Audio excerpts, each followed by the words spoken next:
Good afternoon, everybody. Welcome to the November Planning Committee meeting for Bath and North East Somerset Council. My name is Councillor Sue Craig and I'm chair of the committee.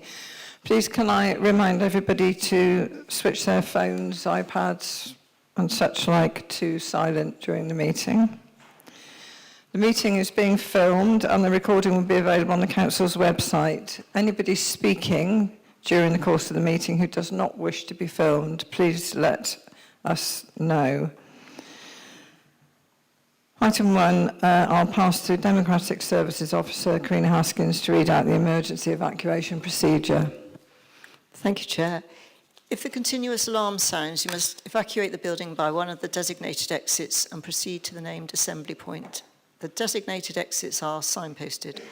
From this room, you can use the main door and then the main exit of the building. If this exit is blocked, you can use the exit on your right into the Guildhall Market. The assembly point for this building is in Orange Grove on the green outside Browns. Thank you, Karina. And do we have any apologies for absence and or substitutions, please? Yes, Chair. Councillor Rob Appleyard substituting for Councillor Shelley Bromley. Okay, thank you. Thank you, Councillor Appleyard. And do I have any declarations of interest from the committee, please? Shakes of the head all round, good. There is no urgent business from the chair. Now I'll go back to Karina to ask her to inform me of the public speaking procedure for the meeting. Thank you. Speakers will be called to speak immediately after the case officer has made their presentation about the application. The order of speakers and the time allowed for speaking will be as follows. First, Parish Town Council representatives will speak first and will be allowed for 3 minutes in total. Objectors to an application will be allowed 3 minutes in total, and supporters for an application will be allowed 3 minutes in total. If there is more than one objector or supporter of an application, they must share the 3 minutes allowed to each side. Ward councillors not on the committee who have indicated that they wish to speak about an application may do so for a maximum of 5 minutes. Speeches will be timed by the traffic light system you can see on the table next to me. At the start, the light will be green and will turn to amber where there is 1 minute of speaking time remaining. When the light turns red, speakers should immediately conclude their remarks. Thank you. Thank you. You should all have received the minutes of the previous meeting. Could I have an approver and a seconder unless there are any comments? Councillor Crossley, you happy to approve? Councillor Jackson to second. Thank you. I'll sign those in a moment. We have no items on site visit list from last time, so we'll go straight to the first item on the main plans list. Minsmere Road in Keynsham, and I'll invite the officer, Chris, to present his report, please.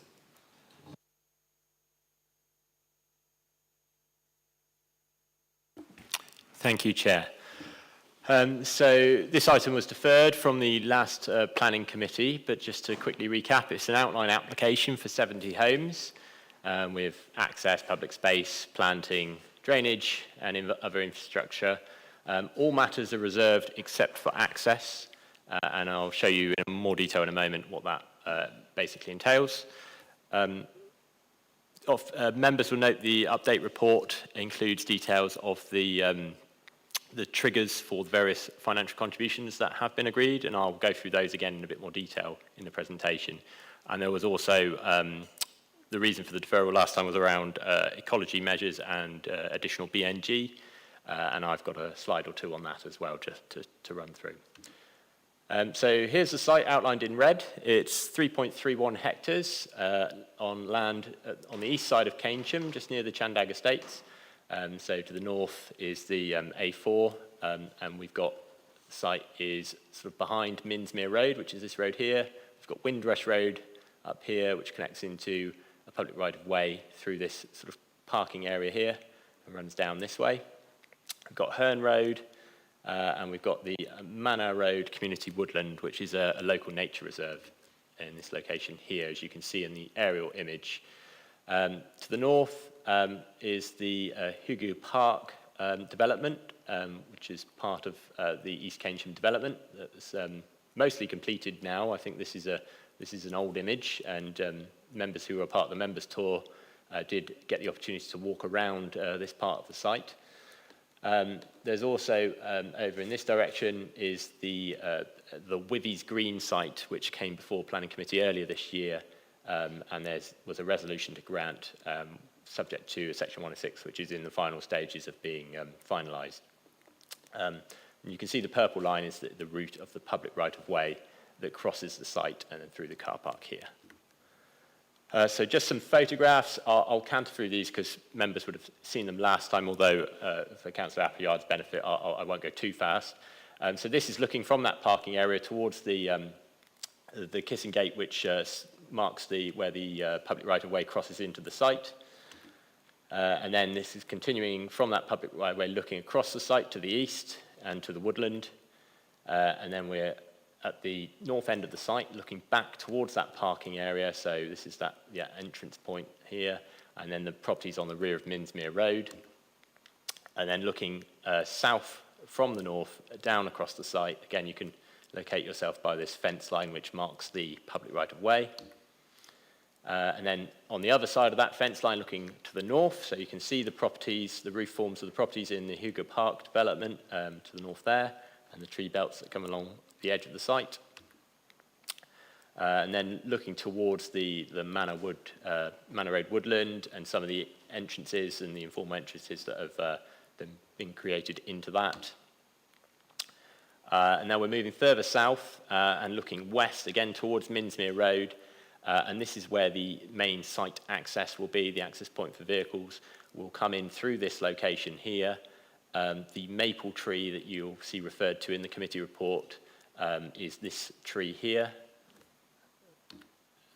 And then this is further south, again looking back down the site. You can see there is a slope to the land. It does slope down to the north. And then now we're at the southern end of the site looking at one of the pedestrian access points across to Wyndham Road, which connects to Herne Road. And there's an existing footpath that you can see marked out by this post and rail fence here, and the entrance to it, which is just here, which goes around the very southern line of the site. And then just looking from Wyndham Road back across to where that gate is, and again, another view from that same street. And then looking down Minsmere Road itself, so this is from the southern end of Minsmere Road looking north, just to give you an idea of the character of the area. And then from the south, from the north looking south there, so you can see the sort of semi-detached properties. This is the view of that's that tree, maple tree I was referring to previously. So the access point is essentially utilising this existing hard-standing area, which serves a parking area, extending that to the north and to create a two-way access in through this point with a pedestrian priority crossover, which I've got more details of in a moment. So the site, as members who were here last time will know, is a safeguarded site, so it's safeguarded land within the current policy, which means it shouldn't be developed until there's been a review of the local plan. That review has not yet finally concluded, i.e. we haven't adopted the local plan partial update, but this site is proposed to be allocated within the local plan partial update for around 70 homes. And so whilst it is technically contrary to the current policy on safeguarded land, as you'll see in my report, I've listed a number of reasons. One of the main reasons being that it is shortly to be allocated for development in the local plan partial update, as reasons why that conflict with the development plan is outweighed by those other considerations. So moving on to what's actually proposed in the application. This, as I said, it's an outline application with all matters except access reserved. And so there are only 3 parameter plans which are proposed to be approved plans, and these will set parameters for the subsequent reserved matters applications. The first of those is the land use and access parameter, which establishes the sort of the main access point. It also establishes some of the pedestrian and pedestrian access points at the green and the orange locations, and also cycle and pedestrian routes. So there is a proposed cycle pedestrian shared footway, cycleway, which connects through to Higgy Park to the north. And this also shows the area, the developable area and the areas that will be retained as public open space, although that's more clearly indicated on this green infrastructure plan, which again shows the areas that potentially could be developed and those that will be retained for public open space. This includes either a local area for play or a play on the way trim trail, which is basically play equipment. And there's also proposals for a tree-lined street through the potential main street of the development, albeit the exact layout of this is not considered through this application. And then finally, a scale parameter plan, which looks at the potential, puts a maximum height on the proposal. Scale is a reserved matter, but this parameter essentially ensures that what comes forward at reserved matter stage is not going to be more than approximately 2.5 stories, so 2 stories with roof accommodation, or up to 11 metres. So they're the parameters, they're the plans that will be approved as part of this application if consent is granted. This is an illustrative master plan, which shows how those parameters could translate into a scheme. This is not going to be an approved plan, so as I said, this is illustrative only, just to give you an idea of how you could put 70 dwellings within those parameters. Officers think that there can be officers believe there can be improvements over this illustrative scheme, and those can be negotiated at reserved matters stage, but this is quite useful for demonstrating that it is possible to accommodate that number of dwellings in a reasonably spacious way that sort of accords with the character of the area. Just moving to the access point, this is obviously provided, the access point is provided in detail. As I said, it's just essentially extends the existing area of hard standing along here to create a 6 metre wide access point with a sort of pedestrian priority across the crossing. Double yellow lines around the access to ensure parking doesn't impede visibility or there's no inconsiderate parking around this area, and ensure access for emergency vehicles, etc. And so last time there was some debate around biodiversity net gain, and there was a desire from members to see more biodiversity net gain on site, and officers committed to going away and having a look at that. Through the discussions, it was quite clear that quite a lot of effort already gone into maximising as much on-site net gain as possible. However, through discussions between the applicants, ecologists, and the council's ecologists, they were able to agree to some further improvements to the conditions of some of the ecology areas within the site to achieve an additional, it's about 1.4% additional net gain. So the current policy does not give a figure for the required amount of biodiversity net gain. It simply says that there should be enhancement. Our emerging policy, which is the one that officers have been trying to work towards, given this is a scheme that's coming forward in an emerging allocation, is 10%. The proposals that were previously presented to members had 11.12% biodiversity net gain, and then through the additions that we've secured, that's been pushed a bit further to 12.57%. There have also been a number of additional sort of ecological measures included within the scheme since the previous, so new bird boxes, bee bricks, insect hotels, and information boards, all of which have the support of the council's ecologist. And Nature England as well, who've raised no objection to the scheme.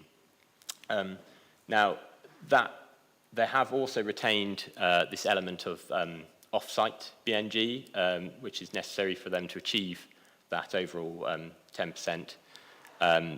It's important for members to understand two things. First, that the policy does allow, the emerging policy does allow for off-site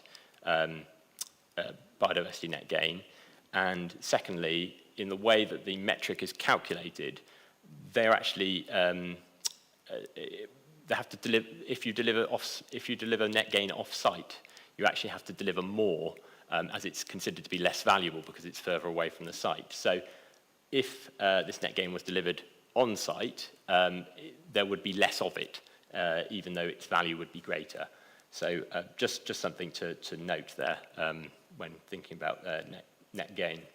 And I think officers are satisfied now that in balancing up all the requirements of the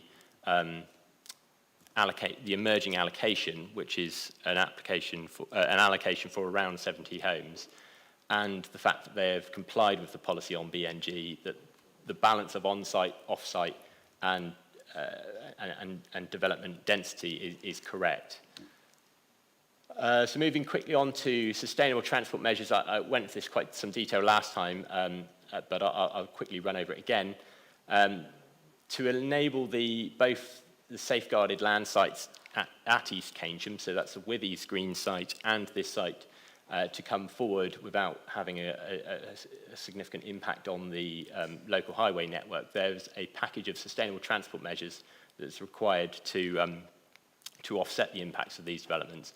And that's been split between the two development sites. So those highlighted in red, the town centre bus service improvements and the livable neighbourhood measurements in the Chandag estates, those have been secured through this proposal.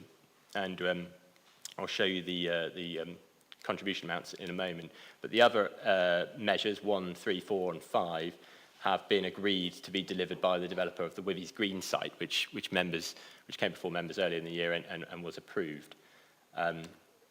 So just to outline some of the obligations again. So part of what was discussed last time, there wasn't any agreed triggers on any of the contributions or obligations that had been negotiated with the applicant. And so members asked officers to go away and negotiate those and to provide more certainty on when various bits of infrastructure or various contributions would be delivered. So we've had quite an intense negotiation period over which we've arrived at what is probably, I would consider, the best offer that the applicant is going to put forward. That involves a number of obligations coming forward prior to commencement of development. So fire hydrant contributions, targeted recruitment and training contributions, a large chunk of the contributions towards the improvement of the Manor Road Local Nature Reserve. That 80,000 would cover bridges over, small bridges, sort of kit bridges that would afford a little stream to prevent that from degrading too much. And that's the largest portion of that overall contribution. And then improvements to the public right-of-way and monitoring fees.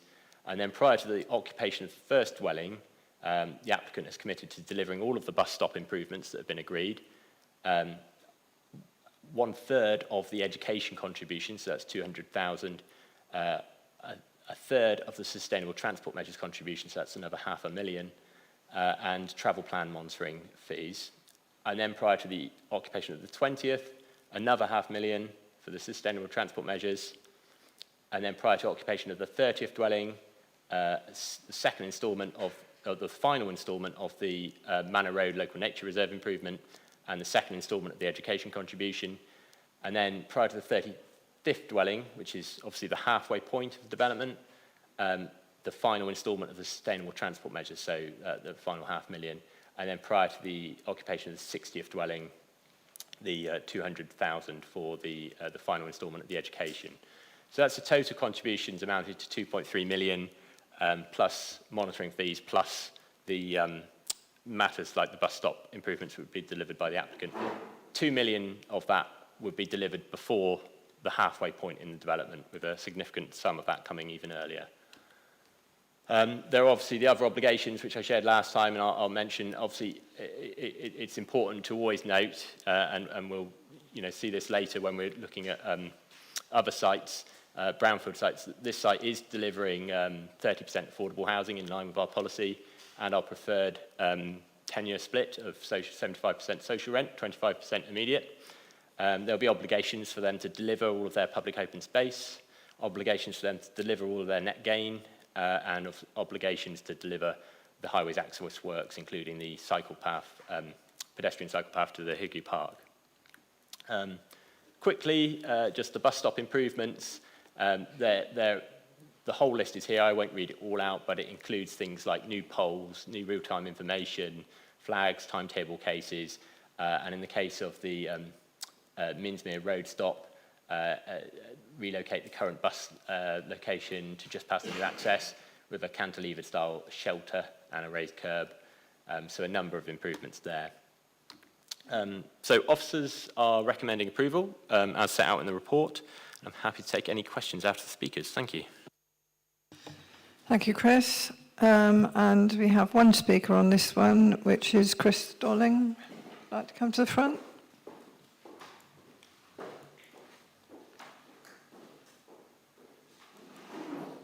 You switch the mic on and start when you're ready. Thank you, Chair. Good afternoon, Chair and councillors.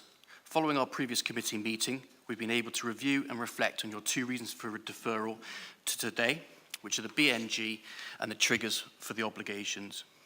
With regards to BNG, we've locked our ecologists and the council's ecologists in a room together to forensically examine the metric 3.1 BNG calculations, which are, as our ecologist said, pretty tricky.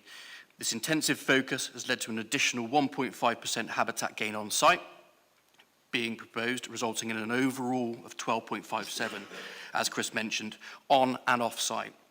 So why off site?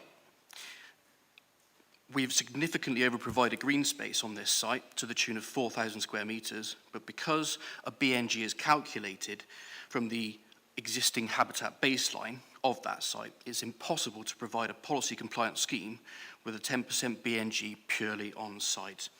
In fact, current national policy is purely to provide a BNG on and or off site, and not plus 10%. But TW are committed to providing 10% for this scheme, which can only be delivered both on and off site. We're also proposing a number of extra measures Chris alluded to, the bird boxes, bee bricks, insect hotels, and the permanent outdoor educational boards. We would love for the Friends of Manor Row woodland to look at these to be focused on the adjacent community woodland should they wish. In terms of the second deferral reason, triggers for the planning obligations, I won't repeat them as the officer has clearly set them out, but what I will say is a huge amount of work has been carried out within TW and with officers to be able to front load these financial contributions and measures triggered as early as is viably and physically possible. With an overall package totalling 2.3 million, we feel this scheme is an excellent proposal for Keynsham. I'd like to thank the officers for all of their hard work on this application, and thank you for listening. Thank you very much. Okay, questions to the officer. Councillor Jackson. Thank you. Yes, I think the officer has done a terrific amount of work, which I appreciate, but I'm afraid I've got a couple of questions. First of all, I'm very pleased to see the new condition 11B about archaeology.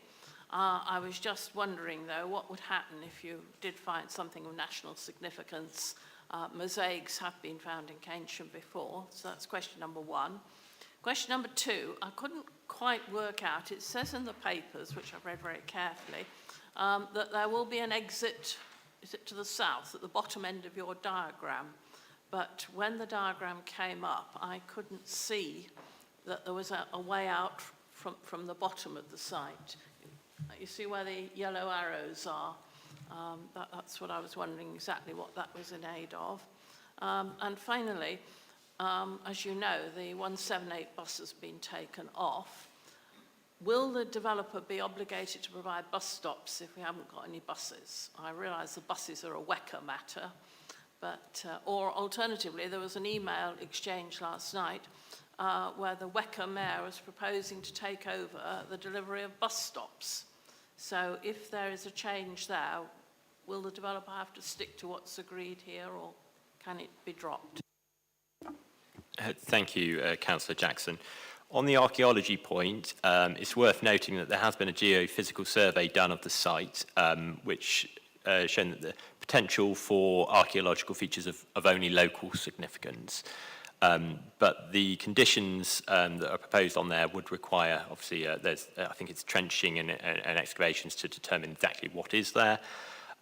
If something of more significance is found, then the way the condition is structured is that building method, all relevant building methods or construction techniques would need to be undertaken to sort of mitigate any impact on that archaeology.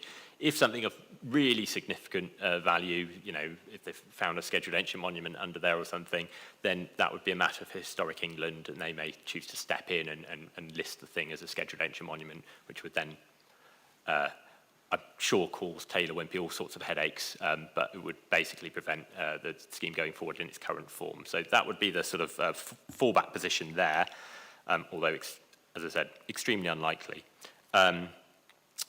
Exit to the south, so this one, so this is an existing pedestrian exit route that crosses the site and goes into Wyndham Road here, and it does connect in through to the Manor Road community woodland. There's lots of paths through here, not just the public right of way. There is an issue, and I highlighted this last time, around there's some third-party land just between the edge of the site and Wyndham Road, the highway boundary here, and there's essentially no way for the council to secure access in or for Taylor Wimpey to secure access in perpetuity over that land. So officers, whilst we have no reason to believe that there would be any grounds to sort of block up that access or prevent access, officers, because we can't secure that in perpetuity, officers are recommending that that access and that connection point there is given limited weight in your overall considerations. But it does lead to the woodland. And then on the bus stops and services, so on the bus stops, the requirement to improve the bus stops lies with the developer. As part of the Section 106 agreement, they will be required to do that.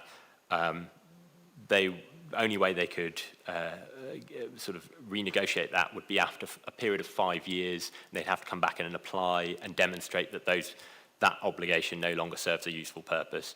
And clearly, at this point in time, we would say it does serve a useful purpose.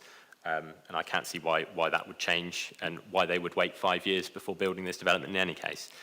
On the services, obviously the developer can't deliver the bus services themselves. That is for the bus operators. But the obligations, the 1.5 million towards bus services and the Liverpool neighbourhood improvements, that money comes to the council, which we can then use in agreement with the bus providers to enhance services or improve services or put on new services through subsidies, etc. So hopefully that answers your questions. Okay, Councillor Jackson. Any more? Councillor McPhee. In fact, I think it's the 663 that runs right past Binsmere, so that is the one that would be worked on. I just wanted to check, because you had the triggers for sustainable transport, so that 504,000, is that part of what's going to the buses? Or I didn't quite understand what you said just now as to where that money's coming from. Yes, so that's exactly right. So there's 3 tranches of the Sustainable Transport Measures contribution, which equate to 1.5 million in total, right. And that is for a combination of the bus service improvements and the livable neighbourhoods. Right. The split to be decided by the council, essentially.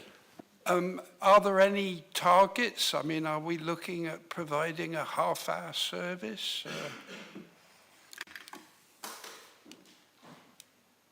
I'll just pass you over to Tom for there are some assumptions that lie behind that number, so Tom's hopefully going to be able to dig those out.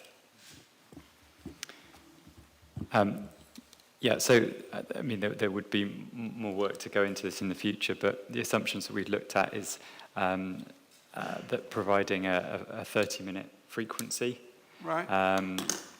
And we've looked at the bus route between, the development site and Keynsham Town Centre. On the assumption that we probably need 2 buses running 6 days a week between 7 and 7. So that they're the general sort of assumptions that we've been used to calculate the contribution. On that assumption, it would be, what, 5 years? Yes, Okay. to cover 5 years. But like I say, that this is not, part of the proposal. No, It's just but it's being been used to written inform down. the contribution. Yeah, thank you very much. Could I ask one more on the diversity? Can I ask it just to put this in context? Have you, because it looks quite a rural site, that it's green fields. Have you had other sites in Baines where you've had to cover 30% of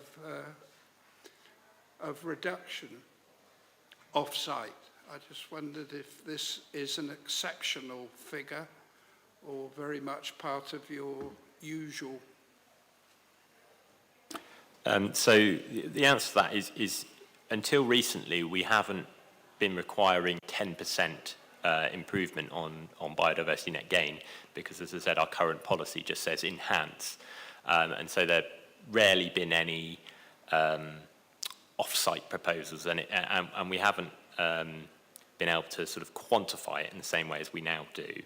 And so there aren't that many examples out there. I can think of some examples where some off-site has been proposed, but it's relatively new to proposals. Some sites have been able to achieve 10% on-site. It very much depends on the baseline of what's there at the moment. And I know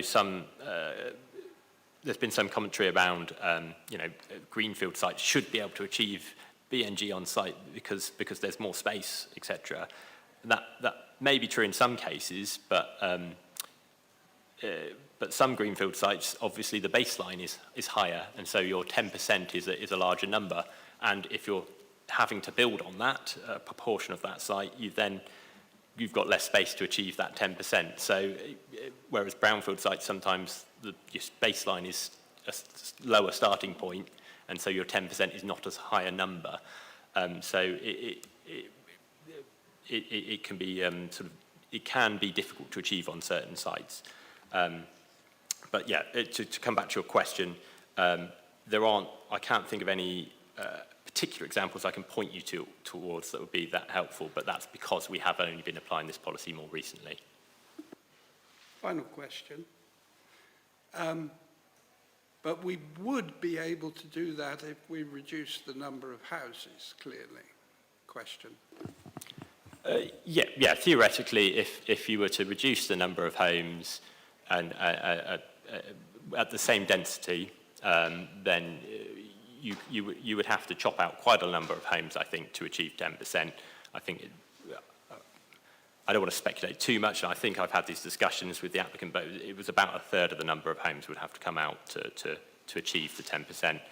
And obviously, what officers are trying to do in making the recommendations alongside the Council of Ecologists is trying to achieve the development requirements of the emerging allocation, which is around 70 homes. Because if we had to reduce the number of homes on this site, you may then have to provide those homes on another field somewhere else. And so you don't end up with any overall benefit in terms of greenfields, etc. Thank you. Okay. Councillor Hodge. Hello, thank you, Chris. I'm going to do my questions one by one as well. I think it's a bit easier. So the first one was just more information about the 1.5 million for sustainable transport measures. I just wondered how it's split in terms of bus service provision and the livable neighbourhoods. And also I wondered, so we've got these trigger points, whether any work on taking these forward will start in advance of receiving the sum of money, and whether you explored having any of the sustainable transport. The first measure comes in prior to occupation of the first dwelling. I presume it's going to take quite a long time to negotiate a bus service, and our experience with livable neighbourhoods is they do take a long time to deliver. Can that work be worked up in advance or not? And did you try to negotiate it earlier on in the chain? Thank you, Councillor Hodge. As to the split of the 1.5 million, that will be for for the council to determine how it wants to split that money. It's quite difficult to put a figure on the livable neighbourhoods because it depends on the degree of interventions proposed and the number of physical works, etc. That could have a different scale of cost associated with it, and it needs, as you point out, some work needs to be done in conjunction with the local communities to decide what is appropriate and what is desired. But the flexibility is built into the obligation, so I see that as a positive. In terms of whether work can take place in advance of the money coming in, that's entirely within the council's gift. That would be for others within the council other than myself to progress those projects, but we obviously, if this is all agreed, we would know roughly when the money's coming, because we would be requiring, it's not written in here, but we usually require as a part of our Section 106 sort of regular updates from the applicant once they've reached certain stages. So we would be able to plan on that basis, and we would be able to take sort of preparatory works in place, I would imagine. In terms of the negotiations, yeah, I mean, we didn't start out where we've ended up, obviously, and there's been some give and take on both sides, but I'm fairly comfortable that we've got the best deal that we can get on this proposal. Just got a couple more. The status of the elements that are going to be delivered by the Withies site. So with this site, we've got trigger factors to bring them in. So that the other key, 1, 3, 4, and 5, are really key to have this mitigation in place. And have they got similar triggers to deliver those? As I know we discussed it earlier, previously, and I've forgotten actually what the triggers were. Whether they've whether it will all come in the sort of same time frame is what I'm thinking about. And finally, I just wanted to, you talked about trip reduction last time. I just wanted to be clear in my own mind, because the trip reduction is in the officer's report is for the whole site. And you did mention, so I've got 30 and 39, what the trips are you're expecting without the reduction and what they are with. I did want to pick up again on that, the split of 1.5 million, because it does seem that the bus service that you're proposing might have a lot more impact on the moving people around than the livable neighbourhoods interventions, so that important in different ways. So will you evaluate that based on its potential impact in mitigating traffic, I suppose is what I'm saying. It seems that the bus service with that frequency will have quite a dramatic, it could have quite a significant impact. The livable neighbourhoods might be slightly more subtle. So how will you decide how to divide up that sum of money? Unfortunately, on that last point, that won't be a decision for me. So I would suggest that what you've suggested is that the impact will be weighed up, and once the scope of the livable neighbourhoods and the costings of the bus service and the livable neighbourhoods are more well known, then that will be easier to sort of make that judgment, and those in our projects teams and Highways Authority will be able to make those judgments. On the Withies Green proposals, I should have anticipated you would ask a question on this, because I've been in detailed discussions about the triggers for various things, and I haven't got them to hand. But there are largely, I think, all of the triggers are set to be delivered. So all of the measures, there's a difference here in that the developer is required to deliver most of these measures in that case. So we're talking about the improvements, the obviously WIP improvements to Salford and Keynsham, the pedestrian cycle connection to the Bristol-Bath railway path, the active travel connection. That's the only one that's a contribution. I believe the majority of these are to be completed before the occupation of the 50th dwelling. The exception to that is this one, which is more challenging because the route goes across several third-party landowners, and the council will likely have to use some of its CPO powers to accommodate those. But we've agreed quite a complicated mechanism whereby as soon as we've assembled that land and we notify the developer that we've assembled it, they have to then enter into an agreement to build it and to deliver it within a set time frame. So it's again, the principles I've tried to apply in negotiating these triggers and the ones on the current application are to get them delivered at the earliest possible opportunity, taking account of the difficulties and viability of the scheme. Tom might answer the question on trip rates. Yeah, thanks, Chris. So I think, Councillor, what you were asking about was how the sustainable transport measures were forecast to reduce trips generally on the network in comparison to how many trips were forecast to be generated by this development. So I haven't actually got that split out between the two developments in terms of the package for the sustainable transport, because they are intended to work all together. So for the whole package of sustainable transport measures, they are forecast to reduce trips on the network area by around 219 trips in the morning peak and 180 in the afternoon peak. And when looking at both sites together, the Withy's Green site and the Minsmere Road site, they were estimated to generate around 199 trips in the morning peak and 185 trips in the PM peak. So when taken together, the sustainable transport measures are estimated to cover the trips that are generated by the two developments. If you wanted to look at just the trips generated by the Minsmere Road development, I do have those to hand, I think. So if you just bear with me a moment.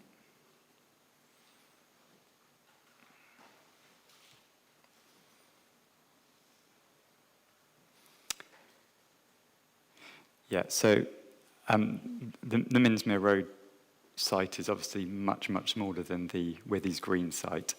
And we're looking at,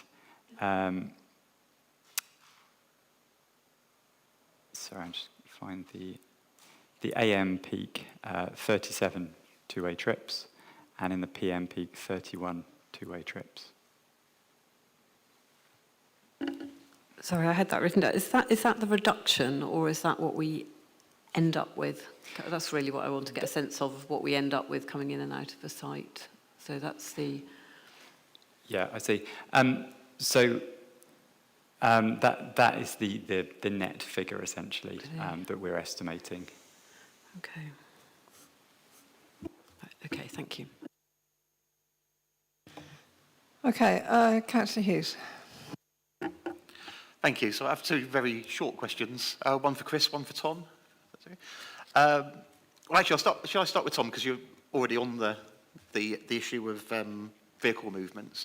So I just want to clarify, and thank you for the data you've sent me since the last meeting to clarify how the calculations are worked. So I just wanted to clarify, so the total vehicle movements on this then, we're talking about 434 two-way movements in a 12-hour period. So we're talking about 868 vehicle movements, total vehicle movements in a 12-hour period. Is that right? No, that's not correct. The figures I think that you're referring to are total person trips. So that's for all modes, on foot, bicycle, public transport, car trips, and also passengers in cars. So that's 434 two-way trips. and that's both in and out, so you don't double it. Oh, okay. Okay. To get a total figure. And if you just wanted to look at vehicle trips, it's 41 in the morning and 31 in the afternoon, or 321 across the whole day. Okay. And how is the adjustment made depending on the location of the sites? So obviously there has to be a calculation depending on, I mean, for example, the site we're going to look at later on today, Bath Press, is going to calculate differently to a site that's more semi-rural like this one.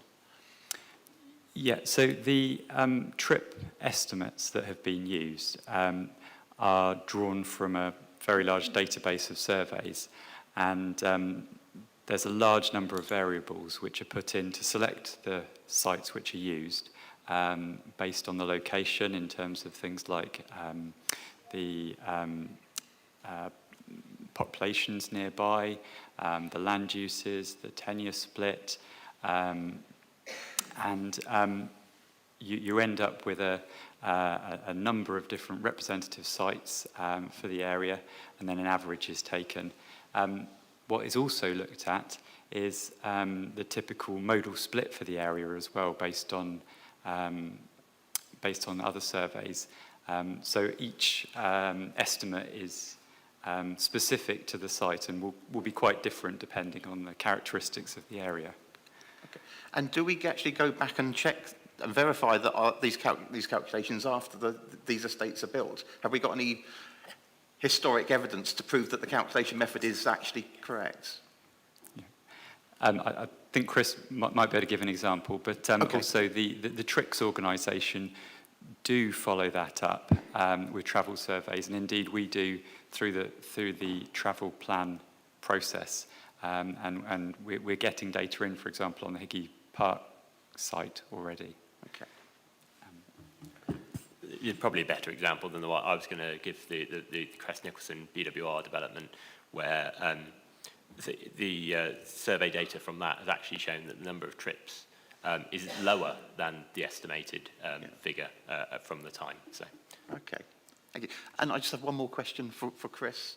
So you mentioned this emerging policy, NE3A.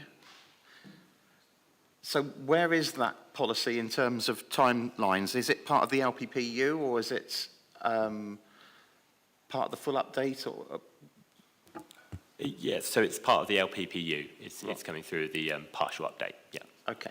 And finally, the other question. There's been mention of the ecologists' involvement in the calculation of the BNG. So are we saying now that our ecologist is fully supportive of the scheme now? That's correct, yes. And Natural England as well have raised no objection. Okay. Thank you. Okay, any more questions? Just quickly before we move to the debate, I'm going to ask Karina if she could go and sort out getting the windows open, because it's quite stuffy in here. Hate for anyone to fall asleep. Just wait for her to come back before we resume.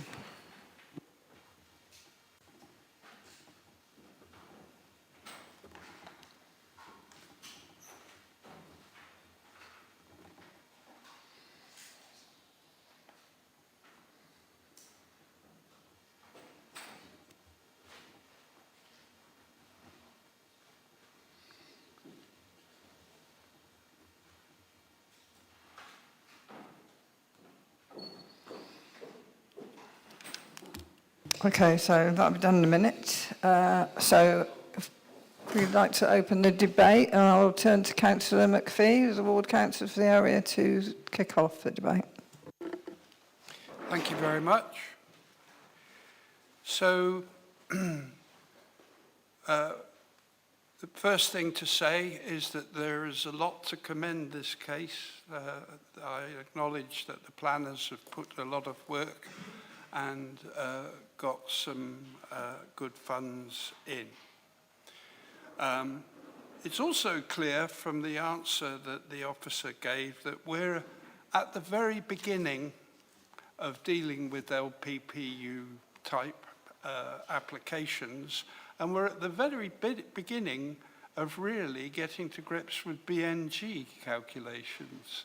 And I read the consultancy document this morning, and I am really no wiser in any detail as to exactly what a habitat unit actually means. What surprises me is that we can put a few boards up and we can make 1%, 2%. But what the officer said was that if you want to make a real change, you nearly have to put up 30%. Well, my original estimate when I looked at the overhead picture of this was that it would be more suitable for 50 houses. And it sounds like my ballpark figure, if there were 50 houses, what we're saying is, and this is what the BNG is trying to do, it is saying when you make a development, we actually don't want the diversity to go down. We want the diversity that you've got, that you're living among, to be almost the same as it was before. And that quite clearly isn't going to be true here. If you look at the mock-up that he did, and I know it's only a mock-up, you don't see very much green space. There's some spaces for a few boards to go in. So I must say that I don't feel happy with the current intensity of building, and I believe that we will all in time start to look at these BNG indexes with a bit more knowledge, and we will use them to try and reduce overdevelopment. So from my perspective, I still retain opposition to this plan because of the intensity of building. Thank you, Councillor McPhee. Councillor Hounsell, if you could turn your mic off, please, Councillor McPhee. Sorry. Thank you, Chair. The ward councillor, Councillor Waite, has highlighted the number of objections, but as we say almost every meeting, that planning is not decided by the number of objections or the number of people in support. It has to be judged on planning policy and emerging planning policy. Now, the principle of building on this site was conceded about 8 years ago. It's just a question of when it would be built on. And we know now that the proposal has gone through the local plan partial update process, which is almost complete, with the inspector having considered it, and it's likely that the local plan partial update will be considered sound. At the last meeting, I was very concerned about the biodiversity net gain being proposed off-site principally. And my other more major concern was about the overcapacity that it would result on local roads, in particular the local roundabouts. A couple of them are key to entry into Keynsham Centre. Now, since the meeting a month ago, things have moved on. The biodiversity net gain is still principally off-site, but there has been some very modest improvement on-site. But I am impressed with the improvement and the triggers for the transport mitigation measures. We've got over 500,000 on sustainable transport measures before a house is built. I'm also impressed by the desire to have a regular bus service linking that area to Keynsham Centre, and I'm sure the rest of the estate there. Shandag Estate would benefit from that. It's all about a planning balance, and whereas last time I was minded to object, now with the improvements I'm minded to approve. I think the danger of persisting in trying to get a smaller number of houses on the site, there are a number of risks. There's a risk that we might lose the affordable housing element, which is substantial. And there's a risk as well that we could lose, the council could lose on appeal, and we'd be liable to a considerable financial penalty if our reasons for objection are not absolutely rock solid. So this is an improved application. I think it would be perverse not to acknowledge that, and I'll listen to the debate, but at the moment I'm minded to support the officer recommendation to approve. Thank you.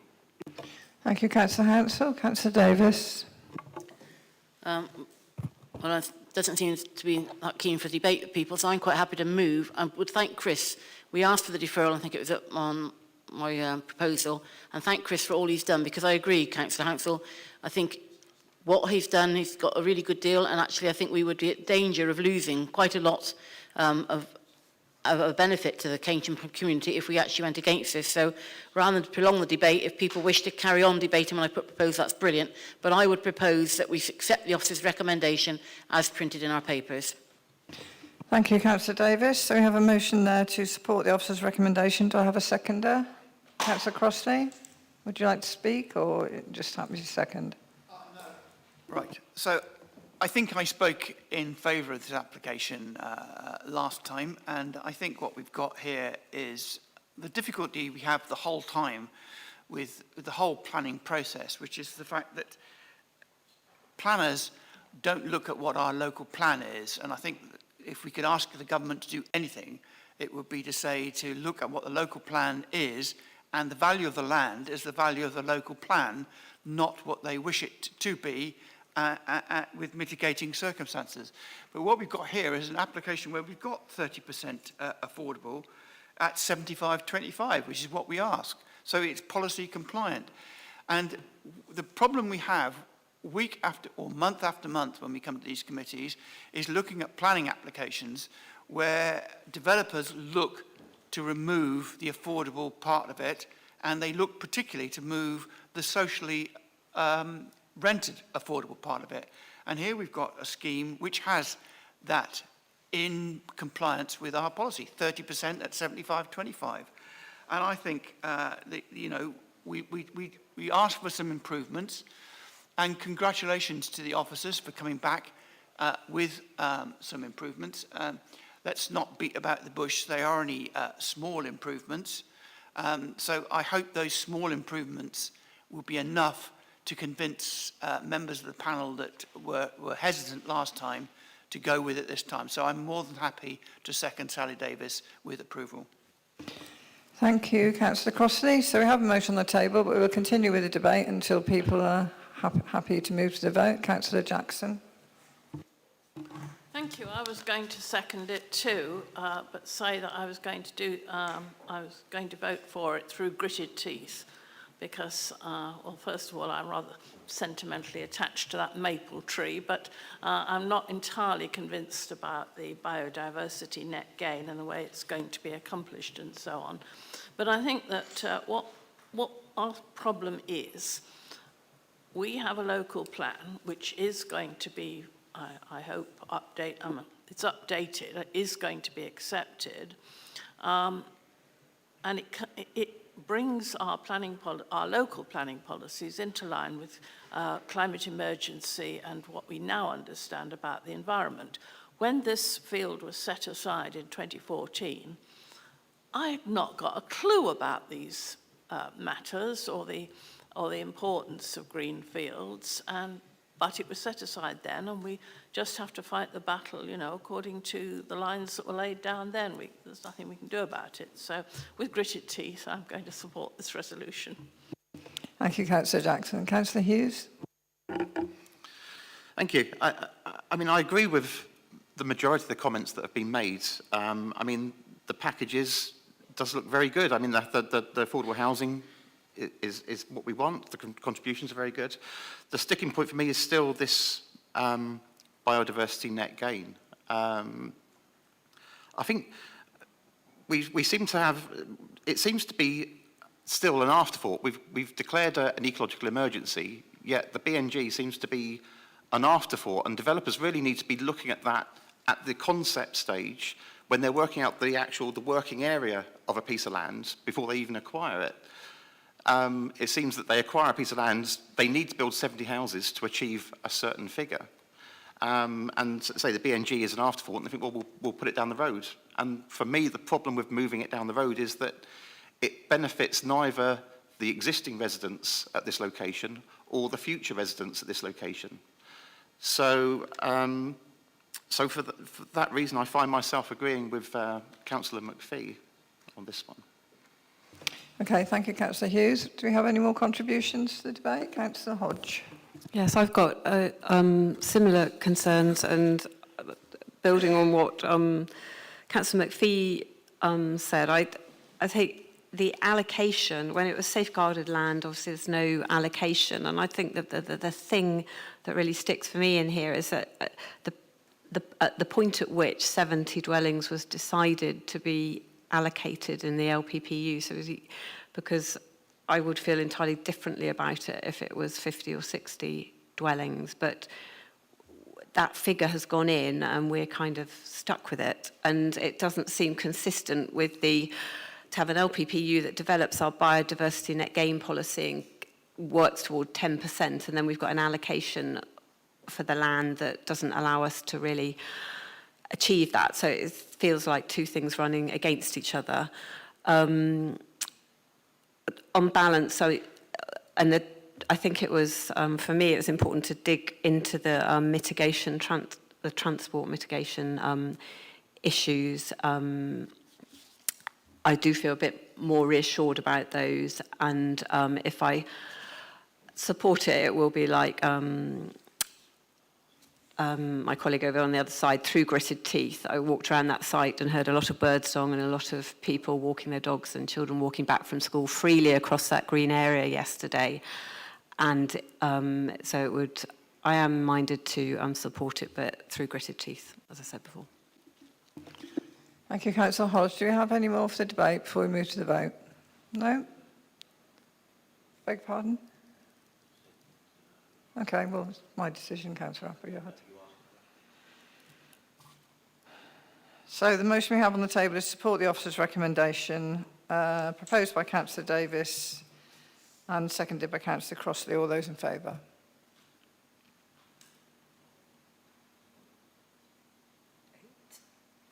That's 8. And against? So that's full count, I believe, no abstentions.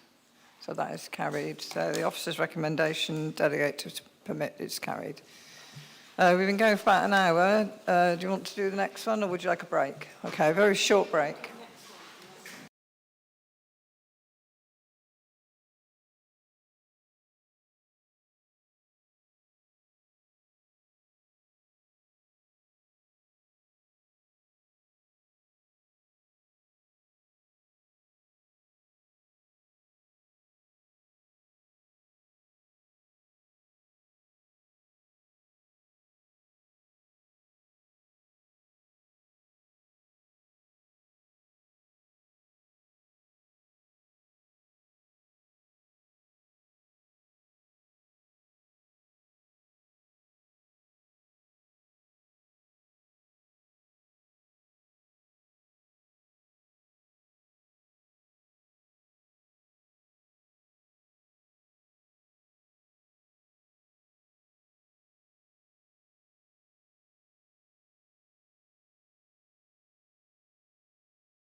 please, on to our next item. If I could ask Chris once again to do his presentation when he's ready. Thank you, Chair. So this application is a full application for the erection of 5 terrace houses and associated off-street parking. And the site is the Rising Sun on Limemore Avenue in Bath. So we can see the site outlined here in red. It just lies just to the west of Limemore Avenue, which slopes down from the north down to the south. So there is quite a significant slope of the site. This area is the former pub garden and car park for the Rising Sun public house, which has long since ceased trading and was converted to a HMO a number of years ago. We have Blackmore Drive, which has a number of properties which are to the west, and then there's obviously some terraces on the opposite side of Limemore Avenue there. So we can just see the aerial photograph here. So you can see the existing building and some of the pub garden. There's a sort of a storagey building down here as well. And you can see the existing properties in the surrounding area. Also the nearby playing fields to the northeast.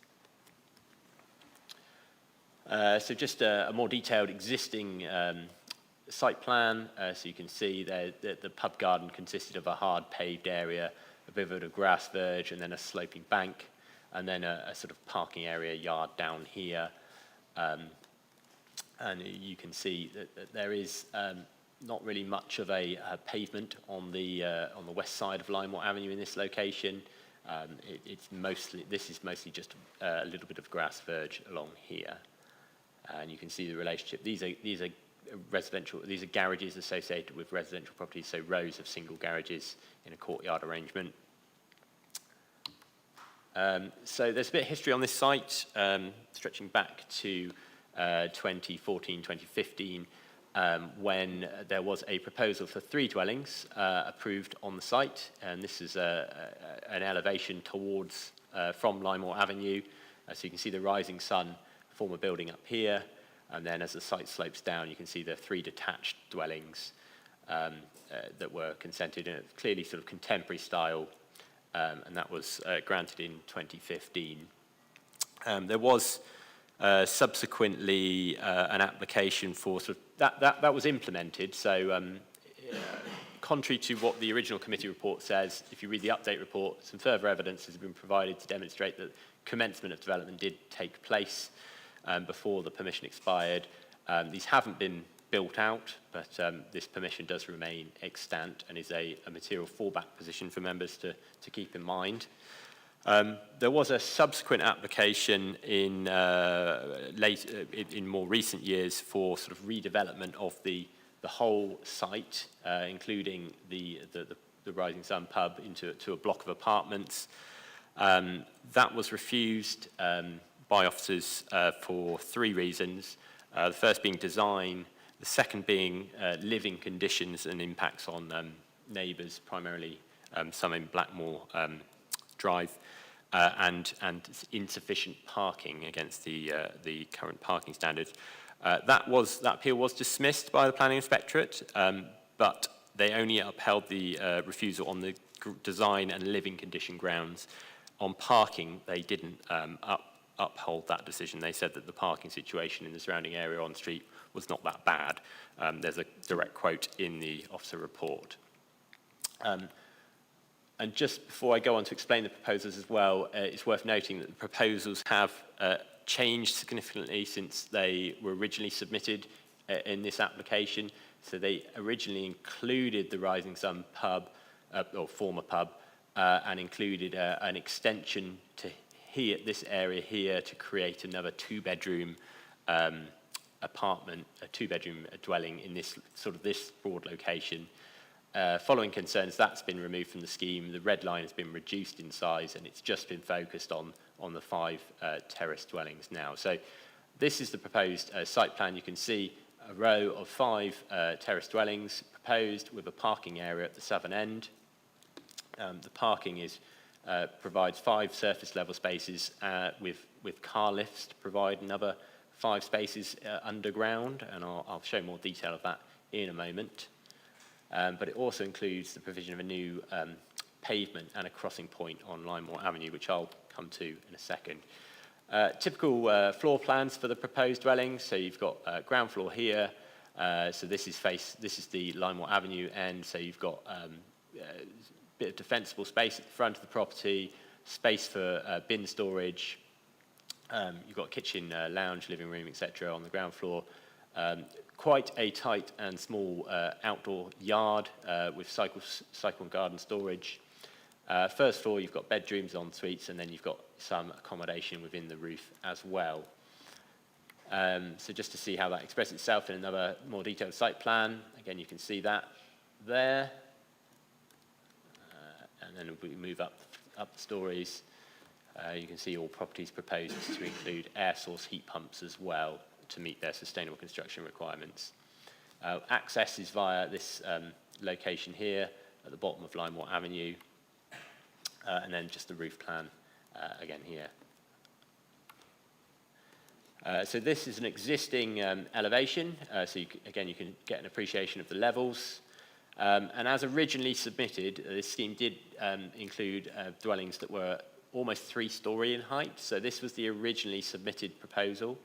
Officers were not very happy with this, and a number of the comments that you see in the representation section of the report are based on this original scheme. Although we did receive revised, updated objections to the subsequent revised scheme, which essentially we removed the height of those bays, lowered the height of the buildings, removed the chimneys, and basically brought the scale and perceived scale of these buildings down to equivalent to two-storey, that are equivalent to the terraces opposite in terms of their scale, and the way they step down as well helps to sort of break up the massing of that, what would otherwise be quite a large block. They've included some sort of contemporary sort of bay window type features, obviously in a contemporary style, but there is a use of natural bath stone on the front and end elevations, and slate for the roofs. This is from the other side, so looking from this is the west elevation, this is the existing, and you can sort of see roughly the outline of properties along the other side of Linemore Avenue there. And then you can see the arrangement of homes on the back there. And then from the end elevation, so looking up Linemore Avenue and looking down Linemore Avenue. And then, as I mentioned about, there's proposed to put in a footpath along this side of Linemore Avenue, which will be, I'm trying to remember the figures, I think it's 1.5 for the majority of this. Where it gets up towards where the rising sun is, the carriageway is a bit narrower, and so it's only possible to achieve between 0.8 and 1 metre, which is the sort of minimum that you might be acceptable, or slightly below. However, it's a betterment on the current situation where there's barely any pavement at all. And there's also proposals to include a crossing point for Linemore Avenue here, so with tactile paving and a proposed build-out to enable a shorter crossing distance and to also to slow traffic flows. So just coming on to the stacked parking arrangement, so there is this sort of car lift arrangement proposed within the parking area, which, this is a section through the ground, so you can see how the system would sort of be positioned. The Highways Authority are not very keen on these lift arrangements because essentially there's concern that if they are to break down or have maintenance issues, then that additional parking space won't be available until it's fixed. So in calculating the number of spaces that we consider to be provided by this development, we have ignored the provision of the car lifts. However, we've got no objection to their use, as it were, within this scheme. But for the purposes of calculating whether this meets parking standards, we have only suggested that this scheme provides 5 spaces that can actually be relied upon, albeit if you did count for the car park lifts, that would be 10 spaces, doubled to 10. So just a few images. So this is looking from the south, looking up Lymore Avenue. You can see the rising sun at the top of the hill there, and the site is sort of surrounded by hoardings. Currently, you can see the terrace on the opposite side of Lymore Avenue. Combination of some of these are brick, and then further up it's quite unusual really for Bath, but brick with Bath stone detailing, and then the further up they are Bath stone.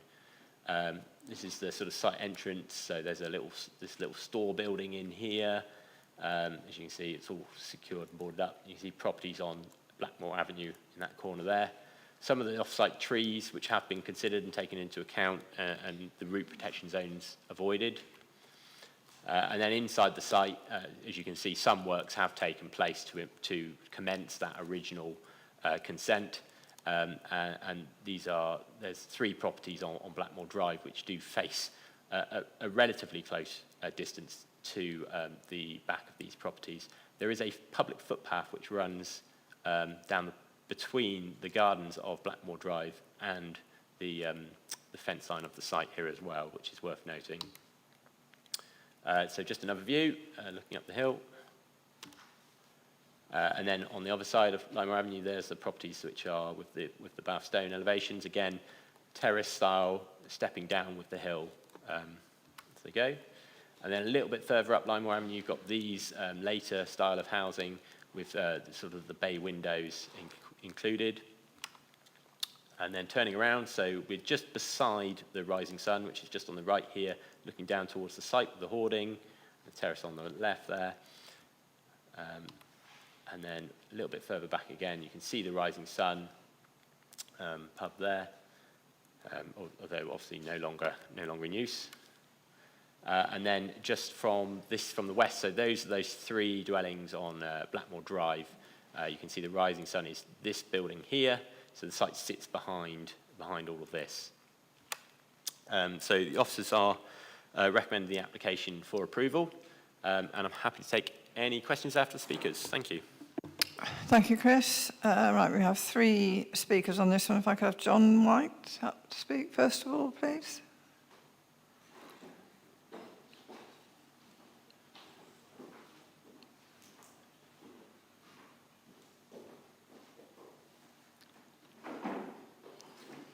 I'd like to turn the mic on and start when you're ready.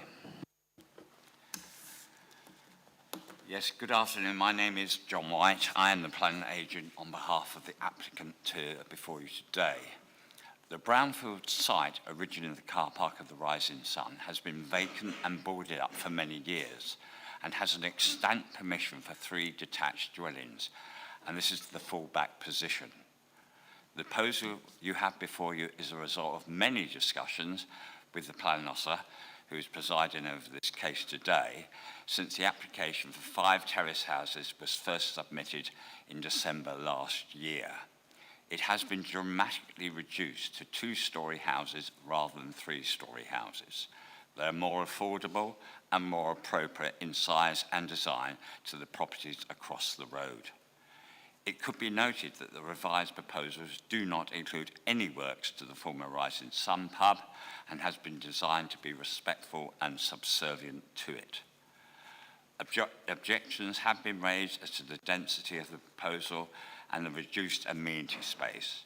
However, I would ask you to consider the cost of properties in Bath and just how difficult it is for local people to get onto and move up the property ladder. Compromises have to be made. These houses are in a sustainable location with easy transport options to the centre of Bath. It's shopping, and the main Brickfield Park is only 60 metres away. Detached houses with more amenity space, as the extant permission, are more expensive and more out of reach for many of these Bath families. The developer is therefore opening up the site with a proposal that is much more sympathetic to the wider sector of the market. These houses are designed to be high quality with sustainable benefits and will utilise local materials including Bath stone to ensure they integrate nicely with the neighbouring properties and respect the Bath World Heritage status. The proposal utilises globally recognised car stacking technology, but not only meets the current space requirements, but also will exceed the space requirements when these are reduced in the new local plan next year. Additionally, on the recommendation of your planning department, a footpath with a tactile paving crossing point is included, which is a real safety gain to the community, as there is currently no footpath on this side of the road and no crossing on Lymore Avenue. The proposal before you has been scrutinised by the Baines consultees, highways, arboriculture, ecology, drainage and flooding. All have no objections to the application. It meets the national and local policy and maximises the use of a brownfield site in a sustainable location. The application has been put forward to permit by your planning officer, and would ask you to respect his recommendations. Thank you very much. Thank you. Now, we should have had Mrs. Chapman for the next speaker on behalf of herself and her husband. Unfortunately, she's indisposed at short notice today. So if I could ask Councillor Romero to come up to the front, please, who also has a statement, but will be, first of all, reading Mrs. Chapman's statement. So if you want to just pause in between, Councillor Romero, and we can reset the clock. You don't want me to run from one straight into the other then, at the speed of light? I don't think we can accommodate the combined number of minutes on our little dashboard here, so... Okay. All right. So I'm now reading the statement on behalf of Mr. and Mrs. Chapman. We object to the plans for the building of 5 six-person houses adjacent to the former Rising Sun Public House, Lymore Avenue, Bath, for these reasons. Number 1, overdevelopment of the site where the proposal is out of character in the area. 5 houses are too many for the size of the site. With minimal outside space, they would not be appropriate for either families or couples. This makes us worry that the intention of the property developer is for them to become HMOs. They are described as 5 six-person houses instead of 3-bedroomed. The design of the interior shows that these houses could easily become HMOs due to there being 2 bedrooms with en-suites and a 3rd bedroom having the use of a separate bathroom. Downstairs has a utility room and what looks like open-plan living. The same property developer already has turned the former Rising Sun pub into an HMO, housing 10 students, and is adjacent to where these houses would be built. We and others are concerned this site could end up being a mini campus, just 3 new terraced houses designed to meet the needs of owner-occupier couples or families would be more in keeping with the character of the area and would also address one of the key issues in Bath, the need for more housing for families and couples. This proposed development would impact negatively on the local community. 2, right to light. With these houses being 3 floors, we feel our rank of houses in Blackmore Drive, which will back onto this development, will be directly affected by these builds. Each of the proposed builds comes out at the back on one side, housing on the ground floor a utility room, and on the first floor an ensuite to the back bedroom. This part of the build comes out almost to the boundary fence, and because it does not have windows, will just be a blank high wall. There is a path the other side of the boundary fencing, then it is our fencing of the 3 houses in Blackmore Drive. On measuring from our dining room to our fencing, it is 7 metres. Then the path is 2 metres, a total of 9 metres. There will be bike storage for the new builds, and then the wall of the building housing the utility and upper bathroom. We feel this would be a pressing for us to look out on and could even affect light both in our garden and in our dining room. Thank you. Are you ready for another statement? I shall now be me. So I'm speaking of the development of Rising Sun at 58 Lymore Avenue. So good afternoon, Chair and committee members. My concerns on this development remain the same despite the various changes the developer has made, including, apparently, no longer wishing to make changes to the main building on site, perhaps only until the application before you has been passed. If you are minded to pass this one, please consider if there are any conditions you could place on changes to the building. The application before you now is just for the terrace of 5 houses. I pointed out in my original objection that the plan does not appear to be accurate. It looks to me as though 3 out of the 5 will not have kitchen, dining or living rooms and will be entirely bedrooms. And I wonder why. So if you are minded to pass this, would you consider some restriction which means these houses cannot be used as HMOs, which would create a whole new heap of problems for existing residents? I might be being very unfair to the developer, and there may be no ulterior motive, and this may just be an error, which hopefully the planning officer will be able to clear up. Assuming these 5 houses are all family houses and not planned to be HMOs, then I hope you will feel as I do that none of the houses have a reasonable amount of outside space for 4-bedroomed houses.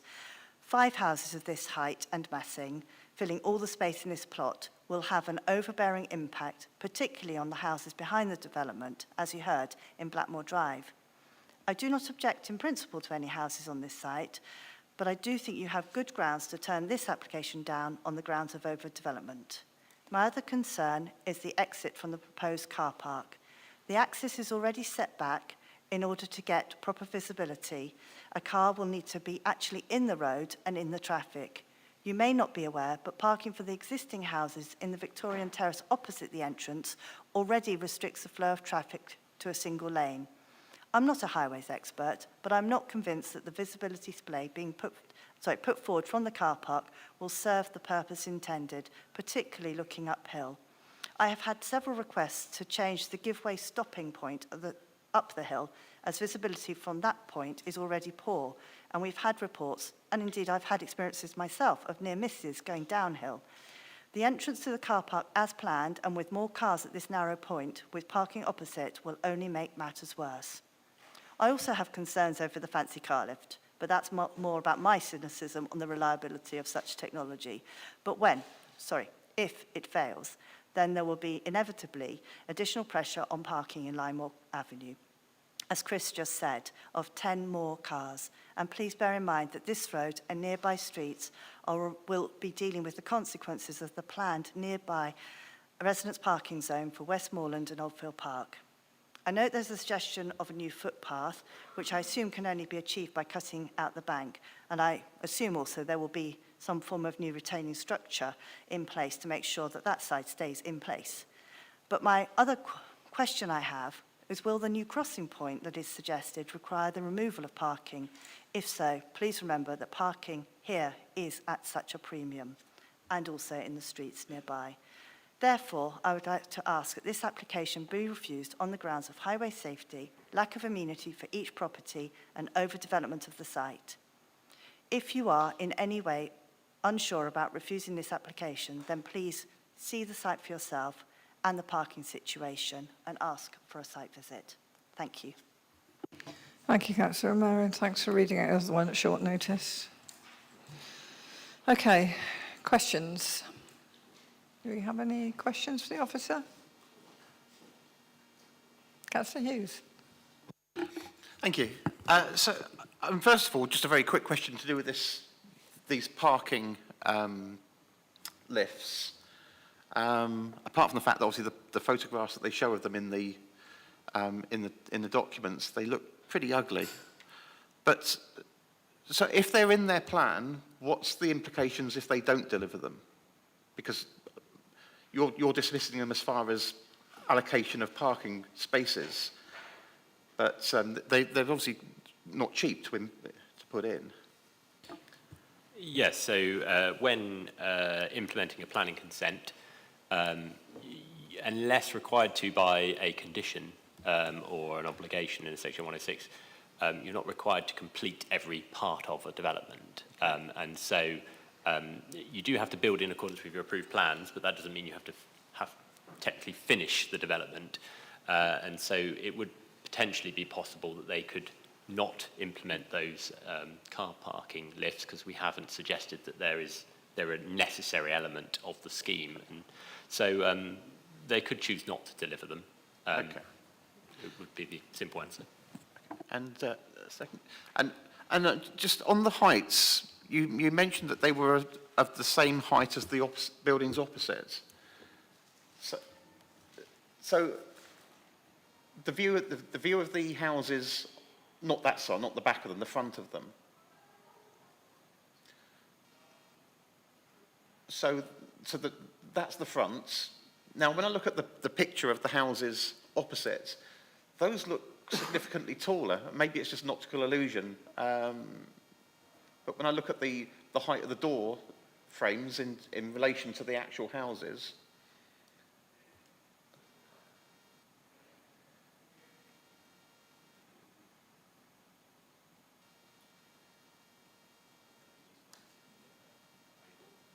those houses there, are you saying that 'cause those look significantly shorter than the new developments? I mean, it may well be an optical illusion from the fact that what you're looking at on the plans is an elevation, which is obviously a 2D drawing and not how you see something in practice, whereas this is a point of view. And it's also an elevated point of view because this is a Google Street View image, so it's on top of a car, so it's higher. You're getting a higher viewpoint than perhaps you would if you were stood next to it. My understanding is, that they are comparable in terms of heights. That I haven't got detailed AOD figures for the ridge heights of these versus the ridge heights of the ones opposite, but they have been shown on the drawings, and I from my view on site, I consider them to be broadly comparable, and they're not to be any noticeable difference between the heights. All right, okay, thank you. Okay, Councillor Jackson. Thank you. I'm afraid I think in old money, and looking both at that slide you've just shown us and the new houses, I'm trying to work out what the actual width of each house is in terms of, well, just from one wall to the other, how much space can you actually get the sofa across the front window? And secondly, it does look to me as though the picture of the existing terrace that you showed us, each house had got a little garden, at least it was big enough to put the bins out in it and to have a few pots of plants. But these houses don't seem to have any space whatsoever. And I was wondering really what had happened to our requirements for things like allotments and community growing space and general greenness. And thirdly, I don't quite know how far this is away from the Lower Bristol Road and the sort of more built-up area of Bath, but it does look to me as from the parks and so on, as though it ought to read more as a sort of suburban design. That's why I thought the three houses looked better than this terrace of 5. So first on the widths, I don't have the figures, but these floor plans are quite useful because they've marked on furniture within them, which is quite a typical thing to do. They're not insubstantial, they're not tiny houses, they are good widths and good distances, and they provide a good amount of space within them. As you can see, double beds marked in the bedrooms, which is a sign of a decent sized room. Obviously, I can't vouch for the correct sizing to have been put on all of those beds and sofas and etc. But from my experience, these are good sized properties that don't look squeezed in any way in terms of the internal accommodation. On the gardens, I totally acknowledge the gardens are a lot smaller than you would find in the surrounding area, and they are very tight. I think the position I've adopted there is that this is a tight site, and that it is in close proximity to the nearby the playing fields that are about, as we heard, 60 metres to the sort of northeast. So there is access to good access to open space. The yards that are shown are small but usable spaces that are nicely enclosed to provide some privacy for the occupiers. And overall, I feel it's a good use, an efficient use of a site that does compromise a bit on outdoor space, but in the overall balance provides a good level of amenity and living accommodation for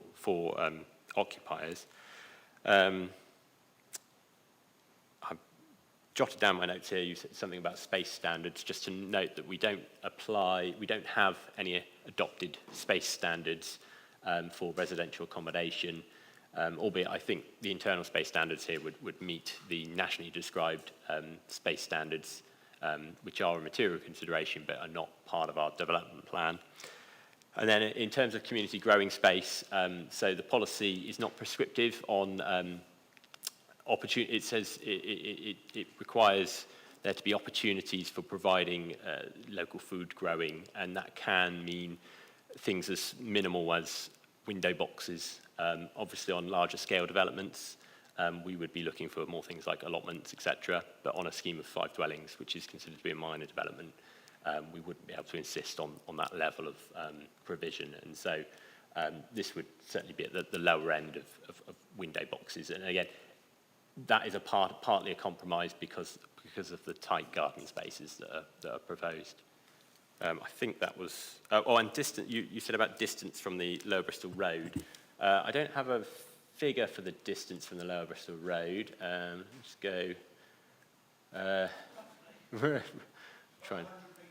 Yeah, I think it's probably a little bit more than that. Maybe as the crow flies 100 metres, but you would go around this way, and then the Bristol Road's sort of somewhere up here. As for whether it's suburban or more urban or however you sort of want to describe it, it's certainly got a suburban feel about the area, but it's one of these sort of suburban areas of Bath which have got a lot of terraces. As you can see from this image, we've got terrace row all the way down here, lots of them on Limemoor Avenue, even some of the ones in Blackmore Drive are terraces.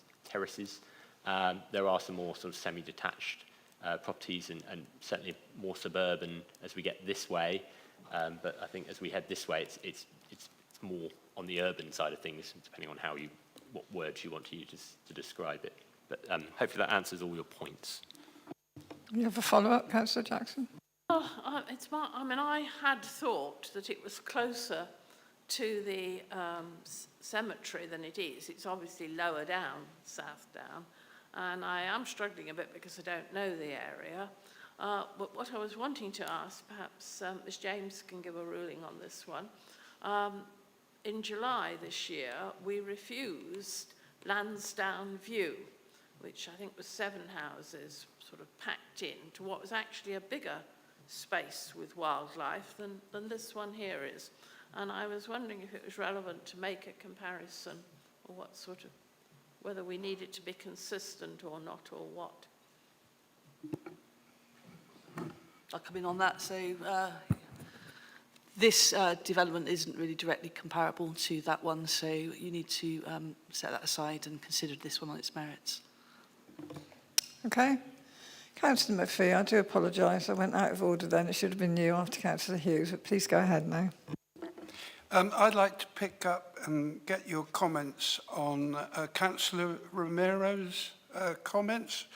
Number one, she was concerned that it might become, or was in some way, the room setup was being set up for HMOs. And I wanted your comment on that. And also, she was proposing, I believe, that if that was the case, we might put some restriction in the condition for that. And the other one I think she brought up, excuse me if I didn't get it quite right, was the crossing, and that she was a bit concerned that this might interfere with parking. Thank you, Councillor McPhee. So on the HMO point, this one is answered quite briefly, really, which is that a change of use to a HMO would require planning permission in itself. So they couldn't build these as HMOs. That would be in a breach of their planning permission. They would need to apply for planning permission to do so, and we obviously have policies that dictate whether HMOs are acceptable, including looking at the concentration of HMOs in the surrounding area. I believe, having run a bit of a test on this site, just an indicative test to see the number of HMOs in the surrounding area, this would probably fail that policy. So it's unlikely that would happen, albeit, that I'm not prejudging any future application, of course. And because of that reason, because it needs planning permission, it's not necessary to put a planning condition on, which is one of the tests that we would need to pass to put a planning condition on. So it's not necessary. On the second point, I'll pass over to Tom on the crossing. Yeah, so just to answer that question, Councillor, the proposed crossing point occupies an existing gap in the marked parking bays, so no vehicles could park there at present, and it wouldn't have any impact on the available on-street parking. Okay, Councillor Hodge. Thank you. Most of my questions have been answered, but I'm not sure whether you said one of Councillor Romero's questions. I don't think it is possible, but actually the change of use of Rising Sun, because it's outside the application site. So I'm not sure that we can. Could you confirm whether we can say anything about that? Not change of use, but further extensions to it. My other two questions were about materials and PV panels. So the materials on the fronts of the properties, I think you said some ashlar, and the agent says seeks to use ashlar. Do you know, is it going to be block ashlar stonework for the entire front, or is it just some around the windows? It wasn't quite clear to me from the report. And also the little walls at the front of the properties, are they rubble stone to fit with the, rubble stones fit with the area as is in front of the pub? And finally, it's supposed to be 26 PV panels. They're not shown on the ceilings, but on the roofs. But are they going on, and which side would they be visible? Both sides. And actually, the final point was the height in relation to the properties on the north side as well, not so much the sun, so we've looked at the height relative to the terrace opposite, but are they much higher than the three properties on the, I think it's to the north, well anyway, on the other side of the footpath, Okay, thank you, Councillor Hodge. So on, just quickly on the Rising Sun, it already has consent as a HMO, just so you know. Any further extension of that would obviously require planning permission. That would be judged on its own merits. On materials, go back. So we have got a condition on materials, I believe. I'll just try and find out which one it is. So we've got a condition requiring a schedule of materials, condition 11, and a sample panel of the external walling materials. The front elevations and the end elevations will be natural bath stone ashlar. That's what I will be insisting upon at that material stage. Obviously, it says ashlar stone here, so it doesn't quite say natural bath stone, but that is the working assumption, and that's what I will be insisting on. And then the front walls, they're not shown as rubble stone, they're shown as range work, which again is an unspecified material, and we can agree those details through the material schedule and sample panel walling, but I've obviously cognizant of the concerns to ensure that that is a natural bath stone and something that's appropriate. Slate for the roofs. Solar panels, struggling slightly to remember because there have been a number of revisions, as you're aware. I believe they've moved away from the solar panels proposed to utilising the air source heat pumps instead as a way of addressing. So that's why they're no longer shown. So I believe that's the answer, and you can see that the heat pumps units on the back there. And then finally, you asked about the heights. I don't have detailed height measurements for those. I'm just going to. They're not shown on there.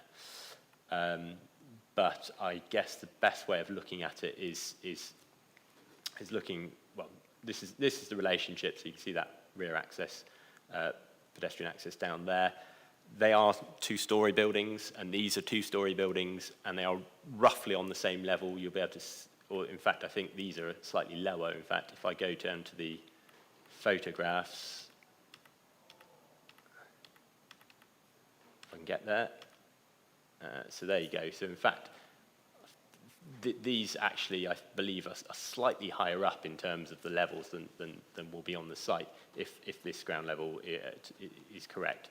But I would say they're broadly comparable again. They're not going to tower above, in my view. Okay, Councillor Crossley had a question. I've got several questions, if that's all right, Chair. First of all, on the HMO restrictions, why would it be difficult to put restrictions on this application to prevent them going to HMOs in the future? Yep, so a simple answer to that one is any condition that we put on an application has to meet the 6 tests of planning conditions, one of which is that it has to be necessary. And as I explained in my answer to Councillor McPhee, any change of use to a HMO in the future, any proposed change of use, would need planning permission in and of itself, at which point the council would be entitled to make a decision, either to approve or refuse that, and therefore it's not necessary to restrict that at this point. And you can't, through a condition, restrict anyone from applying for planning permission in the future. That's just not something that can be done through a planning condition. Secondly, we've had this issue before on previous applications about these automatic car park lifts, which are used extensively across Europe. And it's always been a mystery to me as to why they are so suspiciously viewed in this country in planning terms. And I welcome every application that comes in with car park lifts, and that's a consistent view on all applications. So I don't quite understand why the planning officers are still reluctant to accept this as a good technology. Sorry, I didn't really hear a question there, but in terms of the car lifts, I take advice from the Highways Authority. I don't know, Tom, if you wanted to say anything on that, largely around the concerns around experiences with them failing and then not being maintained properly, and then those spaces not being available. Similar to the way in which garages are often not used for parking, there's a concern that they are not as, the propensity for using them as parking spaces may not be as high as an ordinary surface car parking spaces. But I've no opposition to their use. It's just we're not relying on them to meeting the parking standards.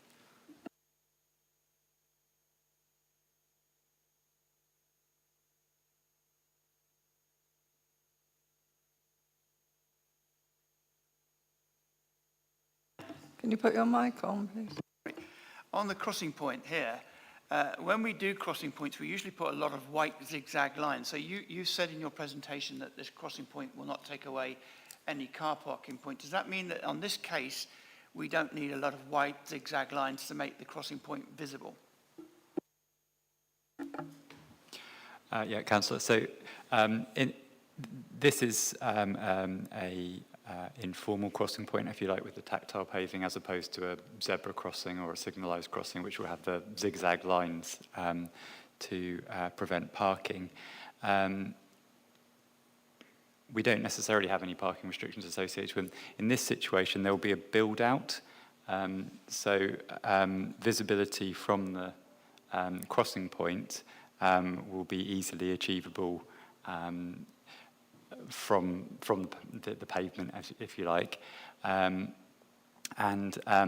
parking on the other side of the road, as opposed to the parking bays, is restricted by the width of the road. So in our view, there's no need for any additional parking restrictions, because you would be causing a traffic offence by obstructing the highway by parking in that position.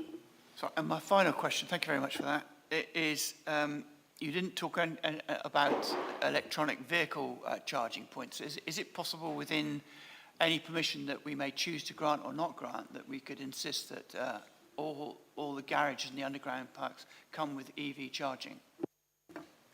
Thank you, Councillor. So we have got condition 6, which does require them to submit details of the electric charging points, I believe, as well, if I find the right drawing. Is it on there? Oh, it's not on that one, but there is a drawing which indicates that they are proposing to provide EV charging within each of those. There you go, EV underground charging points. So my expectation is that through that condition we would secure the majority of those spaces to be electric charging, vehicle charging points. Okay, Councillor Appleyard. Thank you, Chair.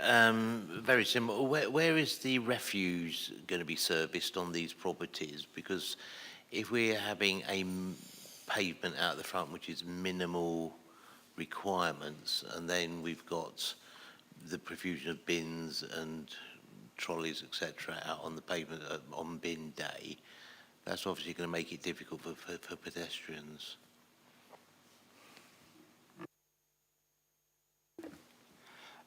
Yeah, I did look at this, Councillor, and because they're proposing waste stores to the front of the property, it would be acceptable to collect the waste from the property at the back edge of the footway, and it shouldn't be necessary to present the bins actually on the narrow footway in this situation.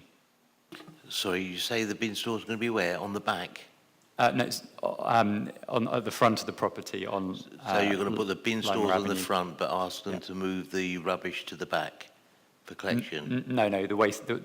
Essentially, the recycling can be collected from the front of the property where the waste is stored. So my question: so, do they have the capacity there to keep those bins off of the pavement for collection? Yeah, I think that should be possible. Yeah. But I mean, is that something we can actually condition they do that? Because I'm sorry.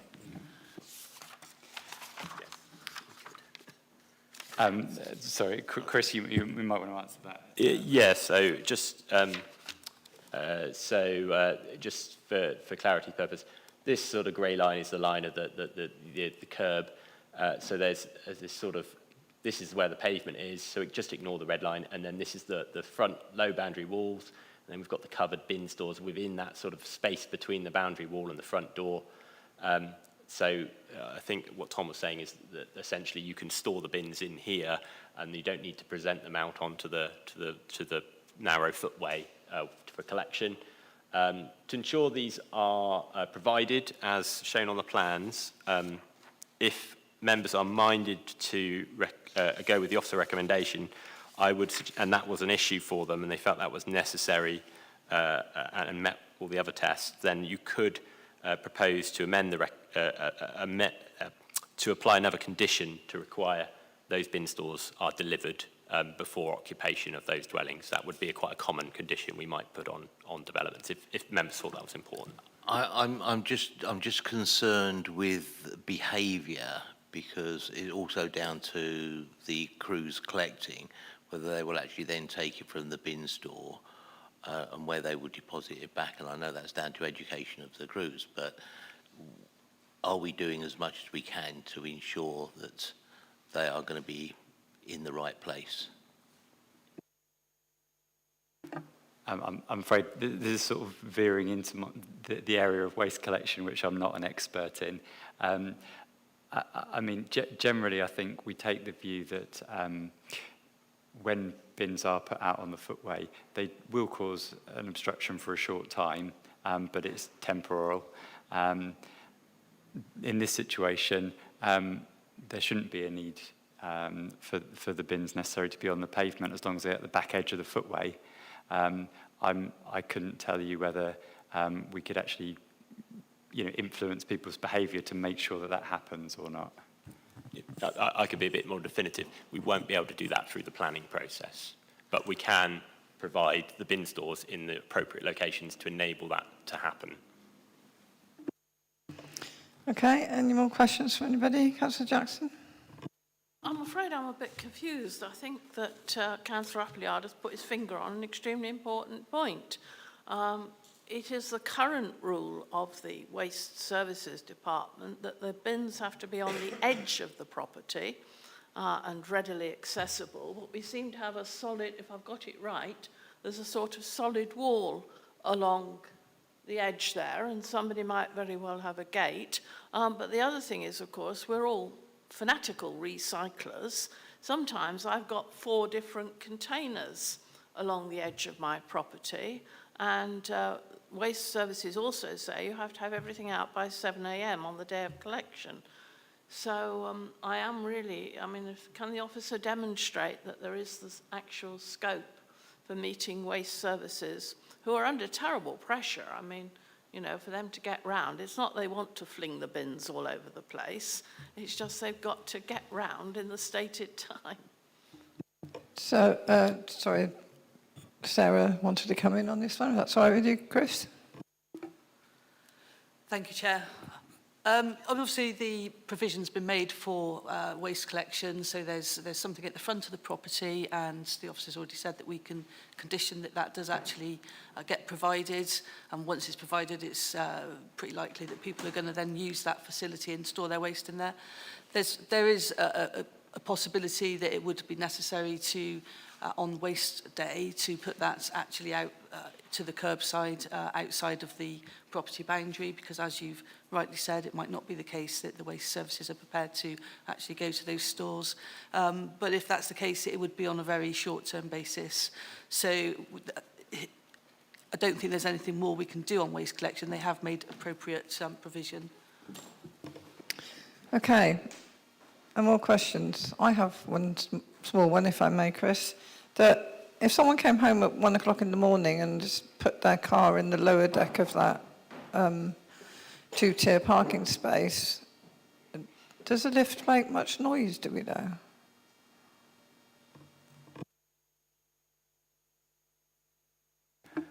I don't know the answer to that question. They are hydraulic lifts, but as with anything with mechanical moving parts, I don't imagine it is silent. But similarly, from the specification I've seen, it doesn't look like it is sort of like a chuntering away really loudly. But again, I don't actually know the noise requirements on that. If that was of particular concern to members, then it may be possible we would be able to draft a condition to require details of the noise impacts, potentially also look at any attenuation, sound attenuation that's necessary as a result of that, and possibly as well, if we explored it a bit further, maybe look at restrictions on hours of use, maybe, if it turns out it was to be noisy in the evening, in the dead of night. But yeah, that would be my suggestion. Okay, thank you. I'm just thinking about residential amenity, that's all. Sorry, Councillor Justin, do you have another question? Thinking back to the HMO question, these 5 houses will presumably go on the market, be sold to 5 different individual whoever. Is there any reason that would stop somebody buying the middle house and letting it to 3 nurses? Then it would effectively become an HMO, but I think it's below the threshold, is it not? I believe 3 is 3 unrelated individuals is the point at which it becomes a HMO, if I'm correct in thinking on that. And I'm looking straight across legal and Sarah for some confirmate backup on that, in which case it would need planning permission. I didn't think it was 3 actually, so I don't think it would require planning permission. So I think it would be possible to rent it out to some unrelated individuals, but effectively the consideration there is, would that create any different impacts than the occupation of the house as a house by a family? So, you know, that's where it starts to change. The impact is where those activities within it and the number of occupants and the way they occupy the property result in different impacts, but it's fairly unlikely that to rent it out to 3 would, but if it was more than 3, then you would start to tip over into that HMO territory. Okay, do you have another question, Councillor Crossley? One final question, yeah. Residence parking is growing across Bath, and it's coming up to Westmoreland very shortly, if it's not already there. Is it possible on new applications to put planning conditions that if we were to grant this, for instance, that the applicants wouldn't be able to take part in any residence parking scheme in the future, i.e. that they wouldn't be eligible as the residents on the other side would be? So there's actually some case law on this matter about restricting residents' ability to apply for parking permits through, the case law relates to planning obligations, but the principles can be read across to planning conditions. without going into it, because it's quite complicated and convoluted, but the answer is no, you cannot through the planning process, which presents some challenges in respect of future residence parking zones that may come forward. However, through the Council's parking services and the terms and conditions that we apply to the residence parking zones, basically provided a new development, it has to be completed before the operational date of the residence parking zone, otherwise those residents will not be eligible. This will come up in the next item, I'm sure, as well. But basically, yeah, if it's not completed before the residence parking zone is implemented, then those residents won't be eligible if there's an undersupply of spaces in that area. So it's not controlled through planning, but it is controlled through the parking services policies and terms and conditions. Okay, Councillor Crossley? Right, are we done with questions? Right, we can open the debate, and I will ask Councillor Crossley to do that as the local ward councillor. Thank you very much. This is what the Americans call zero plot building, and I think it's something that probably in this country we're going to have to get used to over time, because the cost of land in busy areas such as the centre of Bath are just so prohibitive as to make building without zero plot ideas unviable. I think this is a difficult application for me because I'm the ward councillor, but I'm also the planning rep speaking here about planning, and you speak about planning for and against in different parts of the authority area, and when it comes to your own area, you have to be consistent in some points about whether you approve it or not. I find this quite a difficult application because of the density of the application. And one of the reasons I was asking about parking is because it seems to me that when you're putting this density in, you have to look at the parking impact on people that have moved before applications moved in on here. And this area is well subject to our WECA mayor and his changes in refusals. We've just got some bus services back, which were only a couple of days ago being refused by him. But we do have good bus connectivity to this part of Southdown, albeit that they might have to walk a few hundred metres. So we do have good bus connectivity to this patch within reasonable walking distance. We do have very good green and open space to this patch. We've got the brick fields, and I noticed someone asked about the red brick. Of course, the brick fields were where red bricks were made in Bath. So we do have a tradition in this area of not just Bath stone, but red brick as well.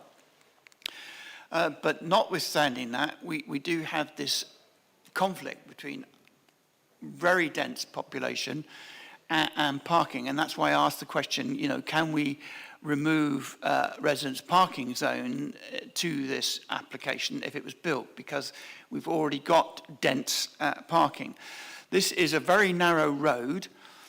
And so I'm delighted with one point that I really am delighted about is the implementation of a footpath on this side of the road, which is, someone who's actually, most of my transport is by my own feet. I walk quite considerable distances around Bath, so pavements are very important a part of life. And I think the more pavements we have, the less cars we have actually is better, because if people can walk safely, then they feel more happy about walking. But therefore, I'm minded actually not to move a recommendation and see what one of the other councillors wants to do on this. But I do fully appreciate the amount of work that planning officers have put in bringing this one to us and making it bringing it to a point where officers can feel they can recommend permission. And I'm just looking at, coming back to what Chris said about point 6, electric vehicle charging points preoccupation. And I think one of the things that we do need is every new building should come automatically with electric vehicle charging points. But we still do have the fact that we've got this underground car parking. And I've spoken before on the fact that in Europe, underground car parking is simply not an issue as it is here. And I would like to welcome that aspect of it. And I think the fact that we've got developers now starting to bring forward parking provision underground, and I don't think we should worry too much about the fact that they break down from time to time. In Europe, it is not a problem. They live with underground parking and automatic lifts. So I don't think we should be scared of that. But I don't think I'm going to move a recommendation at this point, and I'd like to see what the rest of the debate is. But I think the officers are to be congratulated on bringing forward an application with their recommendation to permit. Thank you, Councillor Crossley. Councillor Hodge. I'd just like to put a motion on the table to move to accept the officer's recommendation. Interested to hear what other people think, but I think wasn't sure about this when I read the document, but I think quite a bit of work has been done. I would like to see a condition limiting, actually going ahead with limiting the hours of operation of the parking mechanism, possibly to midnight or something like that. Thank you. Okay, thank you, Councillor Hodge. Do you have a seconder for that? Councillor Hansel. Yeah, happy to second. Just to perhaps you better just clarify the point about the hours of operation of the lift. There's the related concern about the noise generally, so perhaps some advice from the officer how we can take that forward to have some consideration of possible noise. Okay, so before we carry on with the debate, we'll just get clear about what we would do about that. So, yeah, I don't know if you can answer that, Chris, what the best form of, to put a condition on this delegate to permit, isn't it? So, you could change the recommendation delegate to permit for officers to come up with an appropriate condition to address those noise concerns, which I think have been quite clearly expressed as to what the concern is. And as I said, it would potentially be looking at either attenuation measures or hours of use restrictions. But if members are satisfied with delegating that matter to officers, we could look into that and come up with an appropriate condition. okay, thank you. I thought we already was delegate to permit, actually. I'm mistaken. If you could add it to the matters that you would be considering, yeah. Okay, so we have a motion on the table to support the officer's recommendation, but we'll continue the debate. Councillor Appleyard. Yeah, it's only to follow on my comment about the refuge regime, if the appropriate conditions be put in there to ensure that it's given the best opportunity to be successful within planning. We could put a condition on saying requiring the bin stores as shown on the plans to be provided to ensure that they are provided, because there currently isn't that condition. That would hopefully address the concerns, Councillor Appleyard. Okay. Councillor Hughes. Thank you. I'm still not particularly comfortable with this one, I'll be honest. I like the existing plans that have already been approved. For the free houses, they seem to achieve a nice balance between green space and property. They look more like an attractive proposition for families and family homes rather than this new proposal. I think they're not built with the original plans. They're not building right up to the boundaries of so there's more space around the properties. There's more room for bin space, bin storage. So I just think that overall, I think the existing proposition looks a far more attractive one, and I just feel that this new proposition is overdevelopment. Okay, thank you, Councillor Hughes. Councillor Jackson. Yes, it's the usual one where I appear to have missed the bus in that we already have a motion on the table, because I was going to propose that we overturn the officer's recommendation on the grounds that this is overdevelopment of the site, and I think Councillor Hughes has summed it up perfectly. If we are looking to provide accommodation for young families, couples, perhaps older couples, this is not where they would come, because there's no outside amenity, nowhere. You would hope in this day and age of climate emergency that people would be hanging their washing outside to get it dry and not spending loads on electric devices to dry their washing. But there's nowhere to put your washing on this design. I'm very doubtful whether there's enough room for the bins if people are going to seriously recycle stuff. And it's altogether too cramped. I agree with Councillor Hughes, the 3 houses is a much better deal. I'm not against development on this site at all, but you want something appropriate. And I don't either think that this design of having them packed into this car park like this respects the grain of the road. And finally, another reason why I would want to overturn the officer's recommendation is the loss of amenity. I mean, Mr. and Mrs. Chapman, I thought, stated the case very well, and so did Councillor Romero. And it's not just that there's not enough amenity for the people who would dwell in these houses, but the lack of amenity for the other houses. And by the way, I do wonder how the recycling vehicle gets up this road, because it looks terribly narrow for our new, larger recycling vehicles, but that's another matter for another day. So that's where I stand. I'm voting against the current motion, and should it be overturned, I'll promptly propose the opposite. Thank you, Councillor Jackson. Do I have any more? Councillor Appleyard.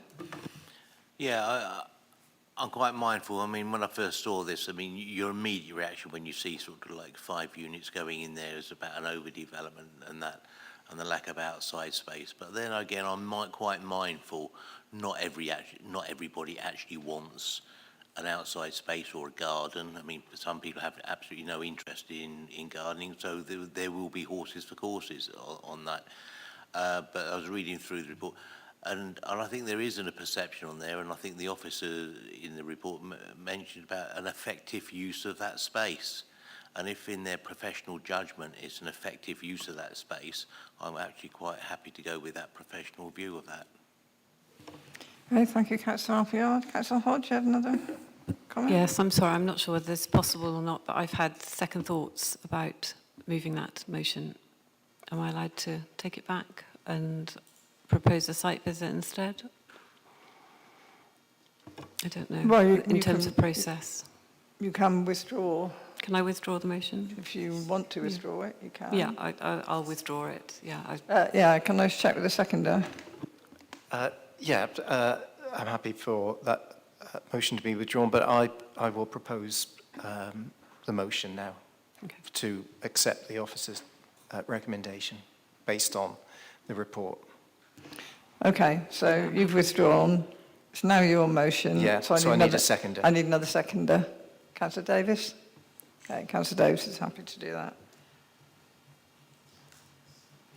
And do we have the same 2 conditions, which I think is to ensure that the bin stores are actually built and to look at the residential amenity aspect of noise from the lift? Yeah? Okay, so if nobody else wants to say anything, I'll take a vote on the one we have on the table then. So that's to support the officer's recommendation proposed by Councillor Hounsell and seconded by Councillor Davis. All those in favour?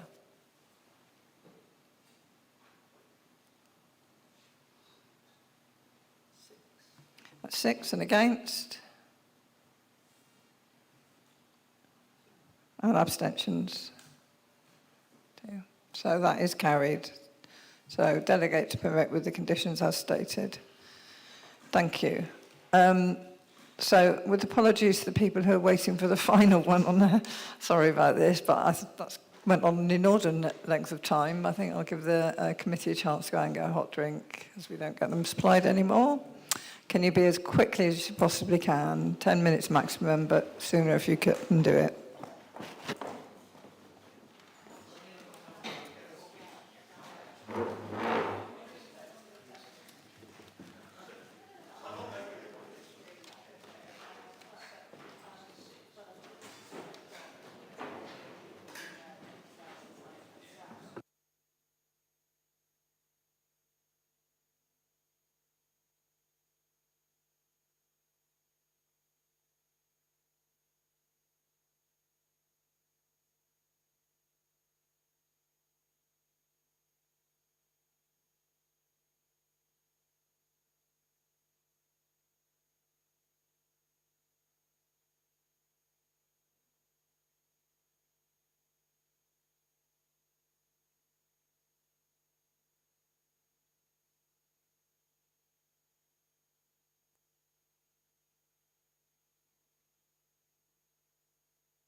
Okay, are we all back?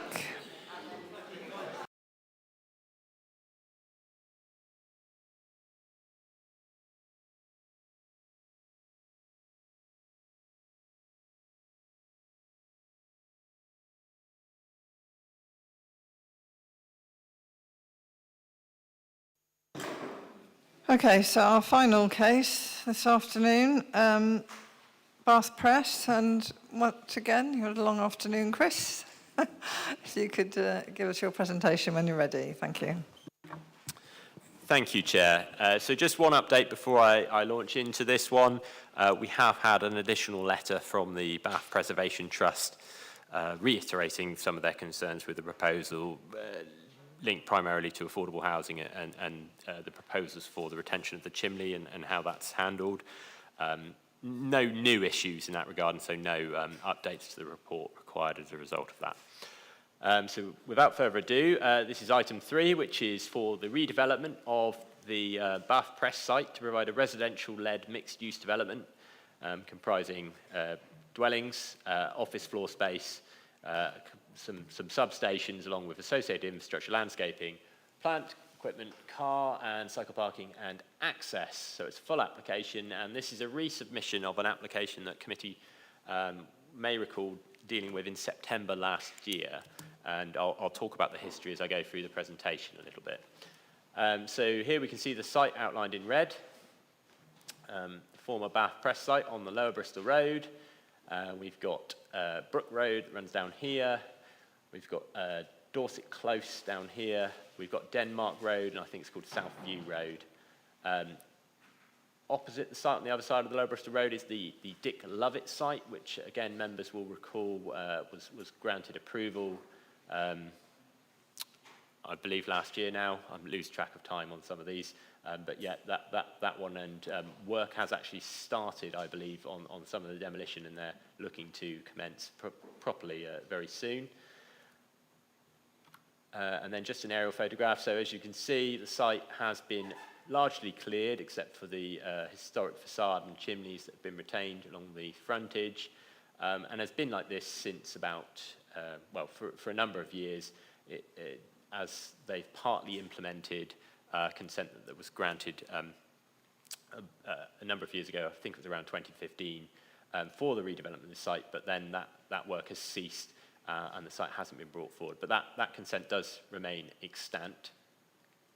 So again, you can see the site there. And just a little bit of background history. The site, obviously, it's a 1920s factory, the Bath Press factory. So you can see the site here with all these sort of really densely packed industrial site with loads of these pitched roofs. And you can see the historic facade along the frontage here of the Lower Bristol Road. This is a view looking south. And then this is looking west. So again, this is Lower Bristol Road and the Bath Press site here. And then just an image of an older image of the Bath, the facade, which remains largely unchanged in terms of the facade, but obviously all of the building formed behind and in the centre of the site has since been removed.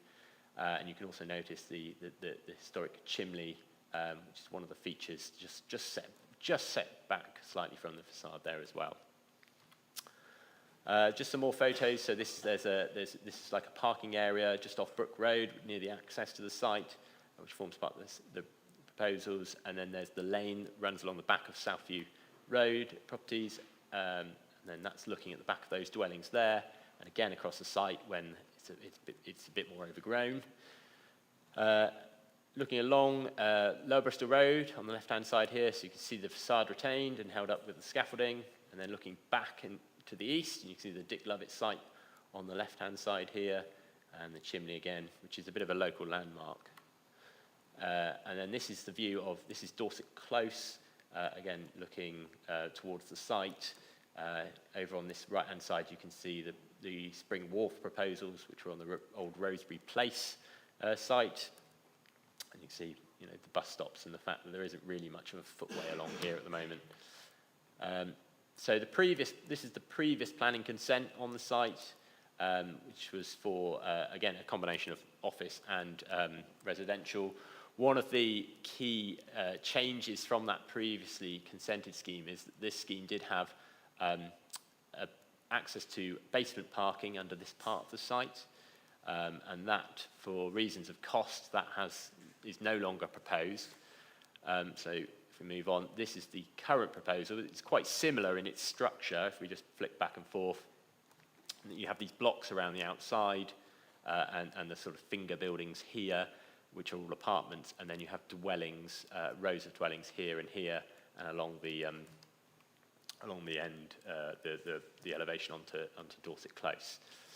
So this is the general layout now as proposed. That was the little car parking area just off Brook Road. So there's a two-way access in off Brook Road, an exit-only, left-only access, egress out onto the Lower Bristol Road here, and an entrance-only off Dorset Close here as well.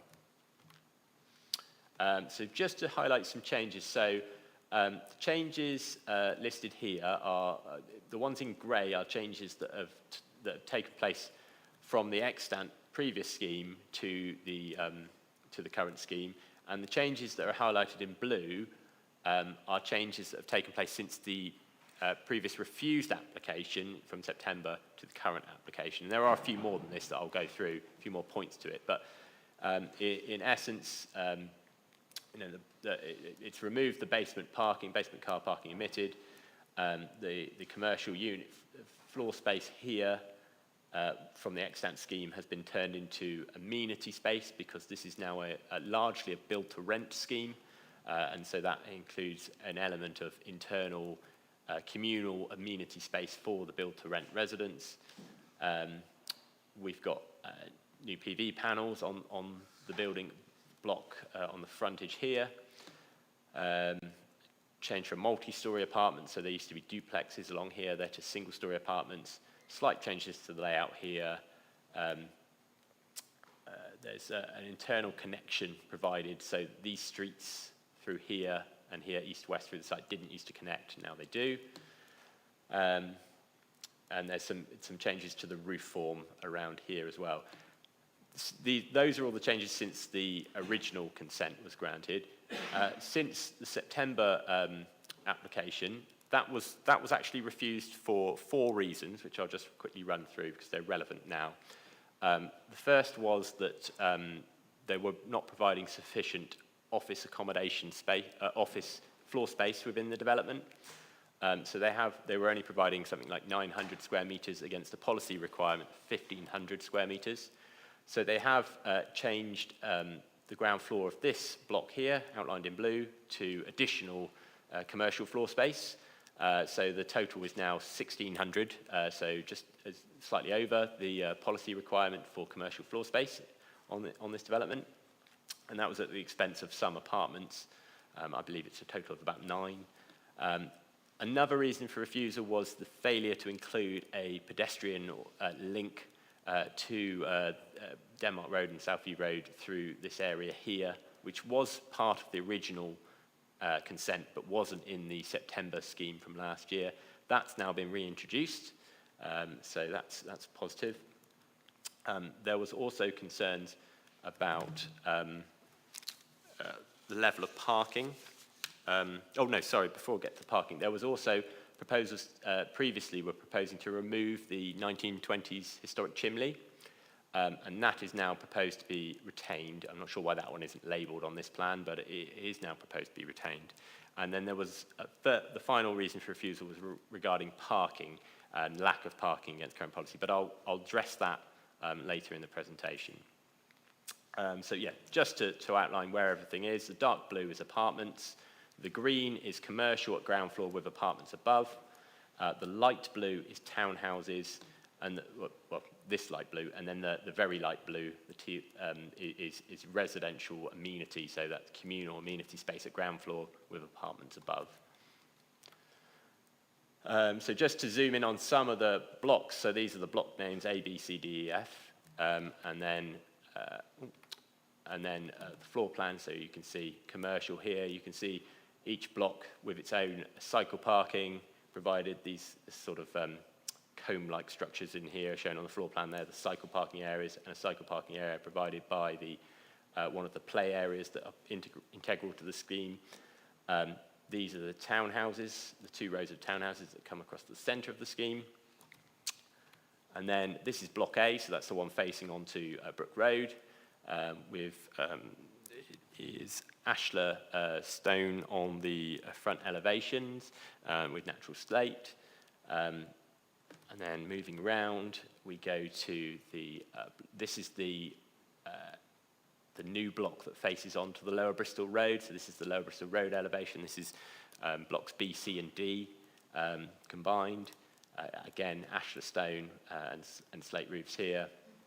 Commercial on the ground floor. And then this is the rear of that block. So this is the south elevation of that block facing the inside of the development. And then we move on to the townhouses. So this is the top row of the townhouses, the northern row of townhouses. So 3 stories here. And this is the rear of those. And then the other row of townhouses, again, quite similar with, this is a section through. So this is a block that's right in the centre of the site over in this location. We'll see it more detail in a moment. That's Block H. And then just a section through that entire lot. So this is the Lower Bristol Roads over on this side. Then you've got blocks B, C and D on here. And then blocks E and F, which are the townhouses along this location here. And then another street on the end before the boundary of the site to the south. And then moving over to the eastern portion of the site, so you can see we've got the retained historic facade contained within this area here at the front, and then blocks G and M sitting just behind that. And then you've got these finger sort of blocks, which are the larger blocks on the site, J, L, and to an extent H as well, which is, there's a route underneath this building. This is a sort of link between H and G, and you can route underneath there.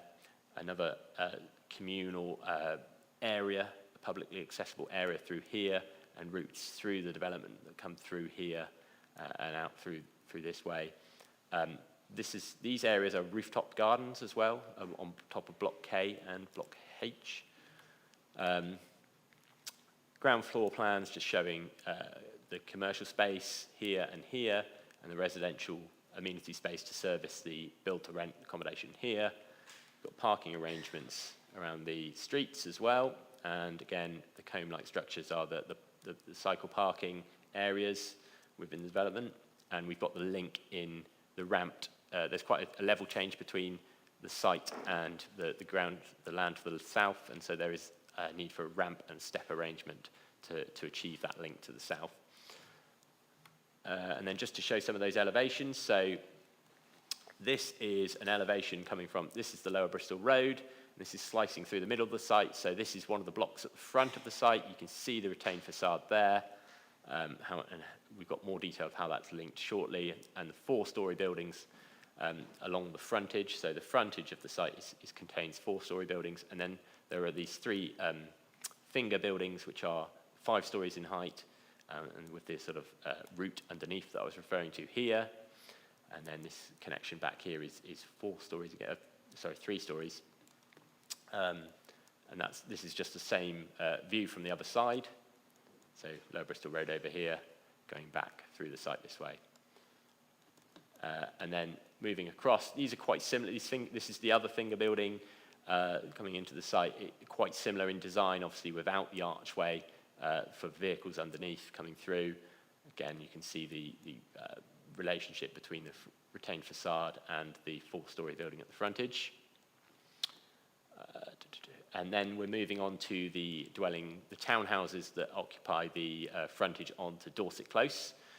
So you can see this bit is the 4-storey buildings that front onto Lower Bristol Road, and then the 3-storey townhouses that feature on the Dorset Close elevation. And then this is the sort of internal elevation for those.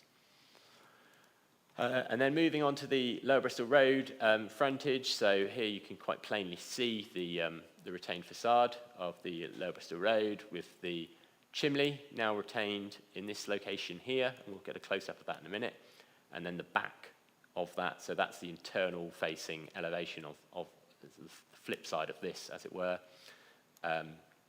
You can see the 4-storey buildings that sit behind, the facade. In terms of the changes from the extant approved consent, these are about 18 centimetres taller than previously consented, but broadly similar in all other respects, really. The design and roof forms have changed slightly on these finger buildings, but they remain at sort of 5 stories in terms of their height. And then just to show the arrangement around the chimney, because there has been some points made about this by some of those commenting on the application. This was the previous consent, which showed the chimney just poking above the top story of the development, but there was actually a bit of roof plant that actually came a little bit higher than that. The current proposals, it sort of protrudes similar amounts above the proposed development, but none of the plant on the proposal is actually any higher than it than previously proposed. So officers are quite comfortable that it can still be read as a separate chimney and as a local landmark. Obviously, its landmark status will be diminished from the current situation where it stands alone, but that is an inevitable consequence, really, of development of this site. And then just onto some CGIs. So I stress these are not visually verified images. These are CGIs and therefore illustrative only, but just to give you an idea of the proposals, and they might appear. And then there's another one from a sort of nighttime view there. So on the corner here, this is the Windsor Bridge Road and Lower Bristol Road and Brook Road Junction. And this sort of green space in here, I think referred to as Brook Park or something to that effect, is a nice little green space that will occupy the corner of this quite busy junction. And there's also tree planting proposals in along the frontage here, which is quite positive given it's currently quite hard up to the carriageway, and you can see the chimney retained just down here. Just a detailed image of the retained facade again. There would be pedestrian access through the main entrance. There's the historic clock which would be retained, and one of the conditions requires that to be, I believe, to be sort of the detail about how that's going to be restored to be provided. And then this is just a sort of section. In fact, the next one is slightly better. So this section just shows you the detail of how the retained facade is integrated into the scheme. So it's connected at ground floor level, and then first floor level, the sort of space behind the facade forms these almost sort of balcony terrace areas for the apartments that sit slightly further back from the development, from the facade. Sorry. A couple more images. So this is along Lower Bristol Road. Again, CGI, so just illustrative. This is Pitman Yard that the developers have chosen to call this. This is the space just inside from that historic frontage, which is a public space, and allow access through the development. And then this is one of the streets. So these are the townhouses on the western side of the site. And this is the Prince Street North, which is the northern internal street, looking over to one of the play area, looking sort of south-west. And then this is that Brook Gardens on the corner there. And then this is Prince Street South, which is the other side of the townhouses on the southern boundary of the site, looking along the street that would be created along there. And then this is the play area that the developers chosen to call Press Play, I assume, as a sort of play on words and a reference to the history of the site. And you can see the taller buildings, finger buildings, sort of in the site there. Just on parking, the current proposals are for 277 dwellings or homes. 30 of those would be townhouses. 147 of those would be built-to-rent apartments. And there would be obviously 1,600 square metres of commercial floor space as well. There's 122 parking spaces proposed, which is pretty similar to what was previously proposed in the September application last year, which was refused on the grounds of parking. However, there have been a couple of changes since that application was refused, which in officers' mind have now addressed that reason for refusal.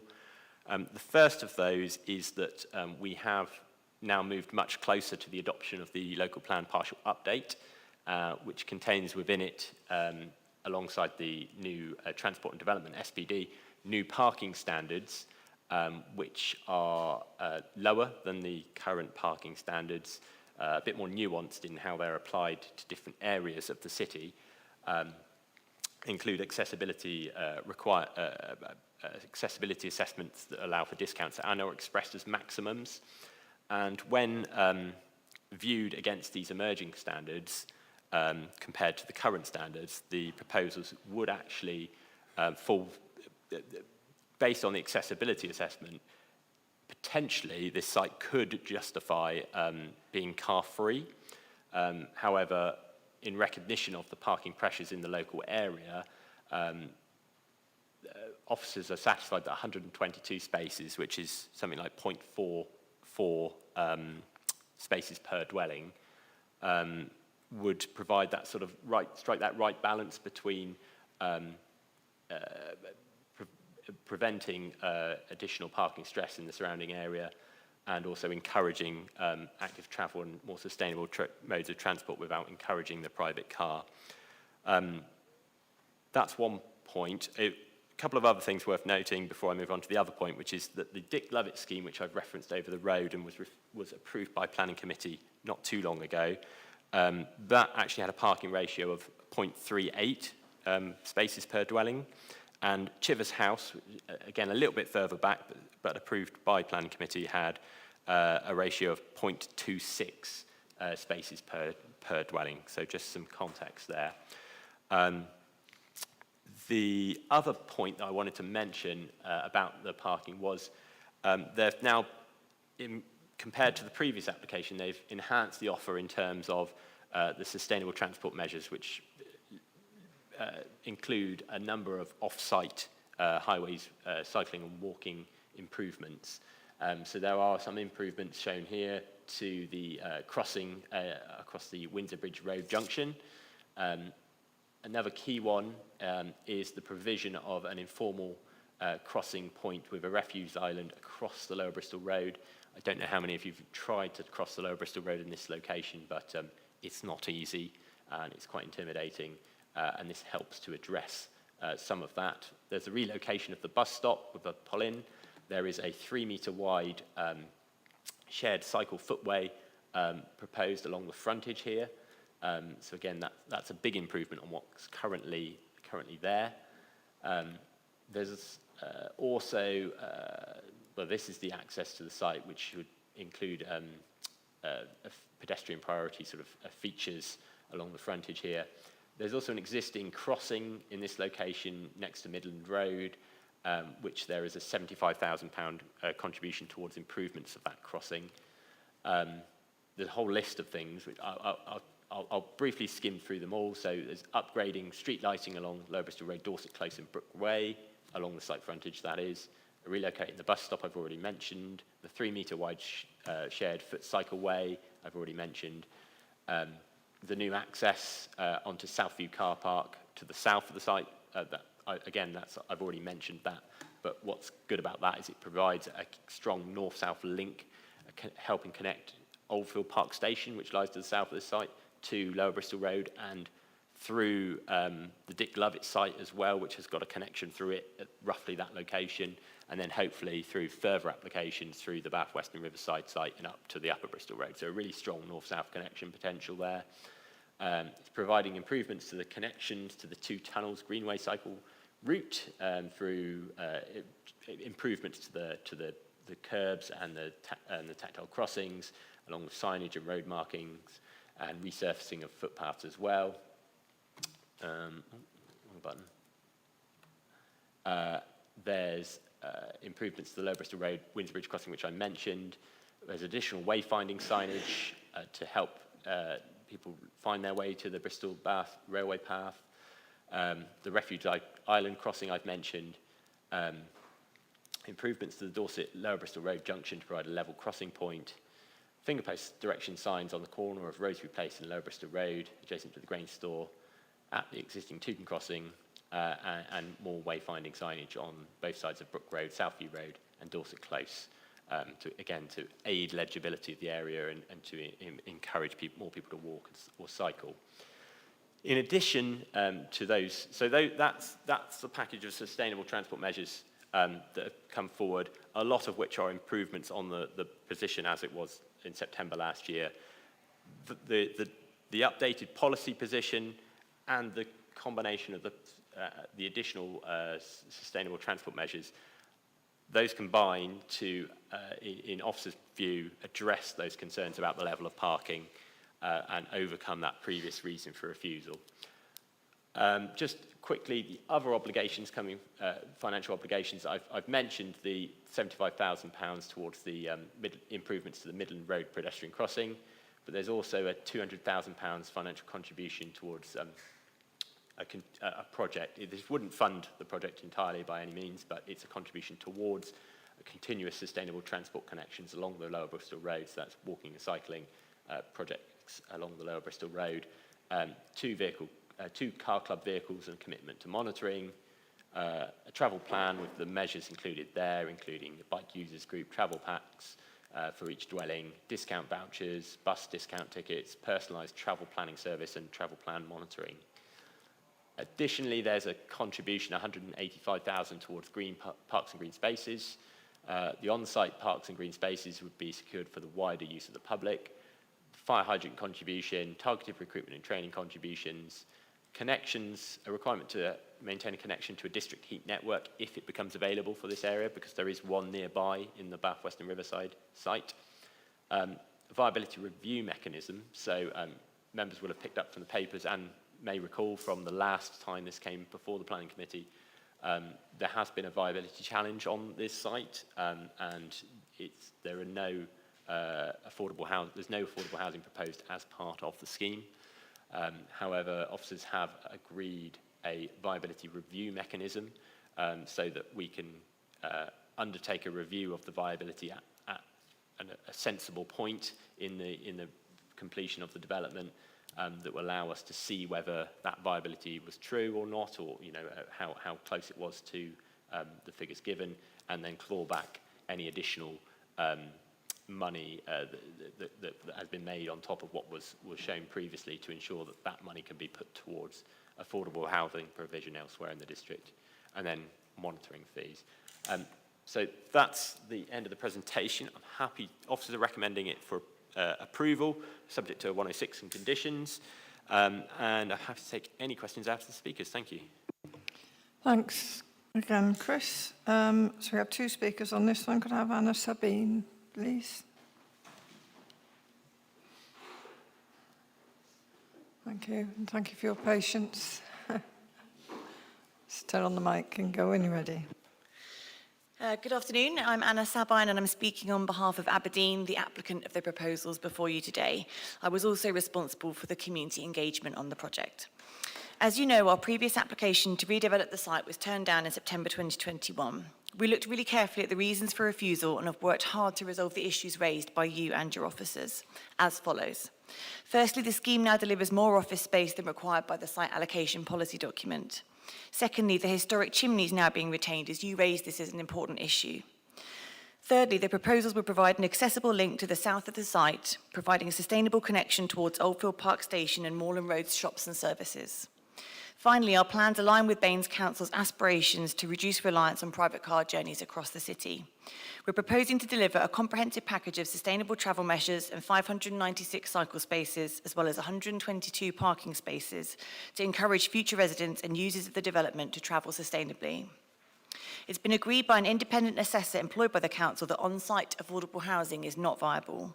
However, the applicant has agreed to a viability review mechanism, which has been an accepted approach on other schemes in the city. This means that another assessment of viability will take place closer to completion when costs and values are more accurate, and that may result in the applicant paying a financial contribution towards affordable housing. We firmly believe that this brownfield site is well located to deliver much needed new housing for Bath, being within walking distance of the city centre and close to local bus and train services. Aberdeen is excited about the opportunity to finally contribute to the regeneration of this part of the city. This site has been vacant for 15 years and will deliver social, economic and environmental benefits and result in a development the local community and the city can be proud of.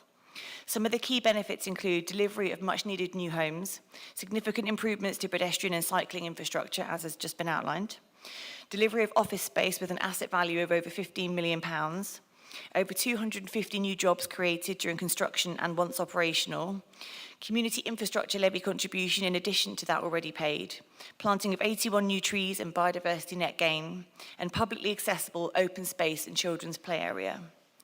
Given the current economic climate, the application represents a valuable opportunity to bring the site back into positive use and see significant investment in Bath. This revised application, we believe, has addressed all the previous issues you raised, and we hope members will approve the proposals today in line with officer recommendation. Thank you very much. Thank you. And Councillor June Player.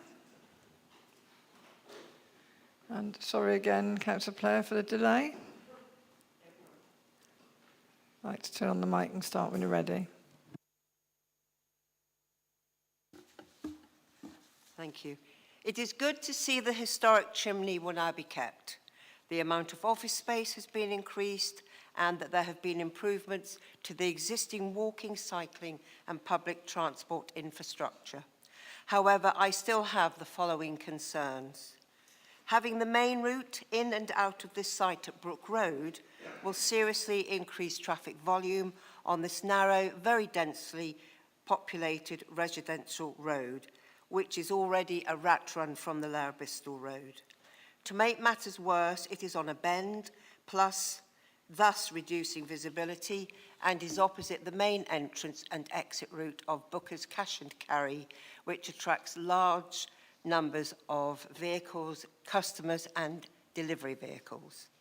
To add to all that, traffic exiting this site will be permitted to turn left up Brook Road, leading to the bridge, which is even narrower with a weight restriction of 7.5 tonnes.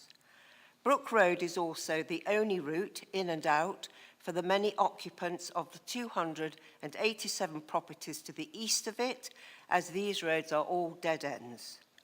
Clearly, this location is unsuitable as the main access point to the site. Maybe putting it where the facade ends on the Lower Bristol Road could well resolve these issues, whilst also helping reduce the speed of traffic travelling along it.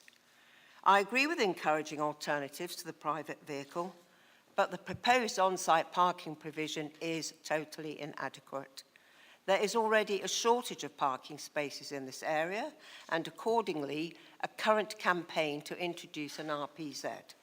Should that happen, these residents and their visitors will have hardly anywhere to park, as they will not be entitled to permits. If it does not, they will park on all the surrounding streets and make the existing situation far worse, to the despair of the long-suffering residents. I am in favour of the site being developed, but it must enhance the area and not harm living conditions for existing residents. I feel more genuine consideration needs to be taken of the close neighbours, particularly the properties backing onto it in Southview and Denmark Roads, due to the proximity, height and overlooking issues. This proposal would be far more acceptable if the heights of the buildings were reduced so that they do not loom over and dominate the facade. The whole point of retaining this facade and the chimney will otherwise be lost through this distraction. Westmoreland Ward already has a huge deficit of green and open spaces, as acknowledged by the Parks Department, and the practice of allowing yet another new development to provide this elsewhere is not acceptable. In this case, a suggested relocation at Brickfields, which is over a mile away, is not practical or accessible to these residents and will certainly not attract families to here. An appropriate contribution of green and open spaces is needed here, not elsewhere. Our residents also need fresh air and a sense of well-being and the many other benefits of green and open spaces. Of course, the lack of affordable housing is another concern. The nearby Highland Terrace is a public right-of-way running alongside Oldfield Park Station. What measures have been taken to ensure cyclists will dismount here? This path is well used by many people, including numerous school children, elderly people and students. With the potential introduction of 596 cyclists, unless proper safety precautions are in place, I fear for their safety as well as users of all the narrow surrounding streets, especially Southview Road, which cyclists will use when leaving the south side of this site, as it is a busy and extremely narrow road to the point that vehicles have to mount the pavement to travel up and down it. Plus, of course, Brook Road, which already suffers from a great amount of pavement cycling, particularly in the one-way section. I ask that you please take these concerns into account and submit a more acceptable and appropriate proposal. Thank you. Thank you very much. If you could turn your mic off, Councillor Player, thank you. Right, questions? Councillor Hughes. Thank you. Okay, so I've got a couple of questions. Actually, three now, because there was one that came up during the speeches. So the first one then is this 3-metre path that's running along the front. Does it cover the entire length of the development, or is it only covering a section of it? And what happens when the 3 metres runs out if it doesn't? Yeah, it does run the entire frontage and then round the corner, as Chris is showing on the plan. So their boundary comes out into the road currently, does it? Or are we giving them that highway space to be able to develop that path?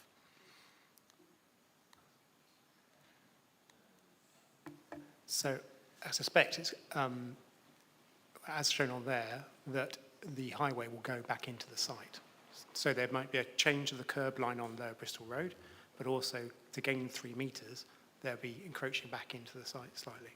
Right, so they're taking part of the highway. Yeah, so that will become highway. So the footway will always be highway. Okay. And while we're on that slide, the island there, that's also part of their developments. I didn't see where the contribution was to pay for that works, for those works in the contribution. So there was a 200,000 for contribution for sustainable travel, but that will only buy you a zebra crossing, I think, isn't it? So it's a separate requirement that they will have to deliver that. Right. So how that's paid for in? They would complete the works. They're paying for the works. Yeah, they're doing that themselves at their risk. But they're doing our highways work. Yep. Okay.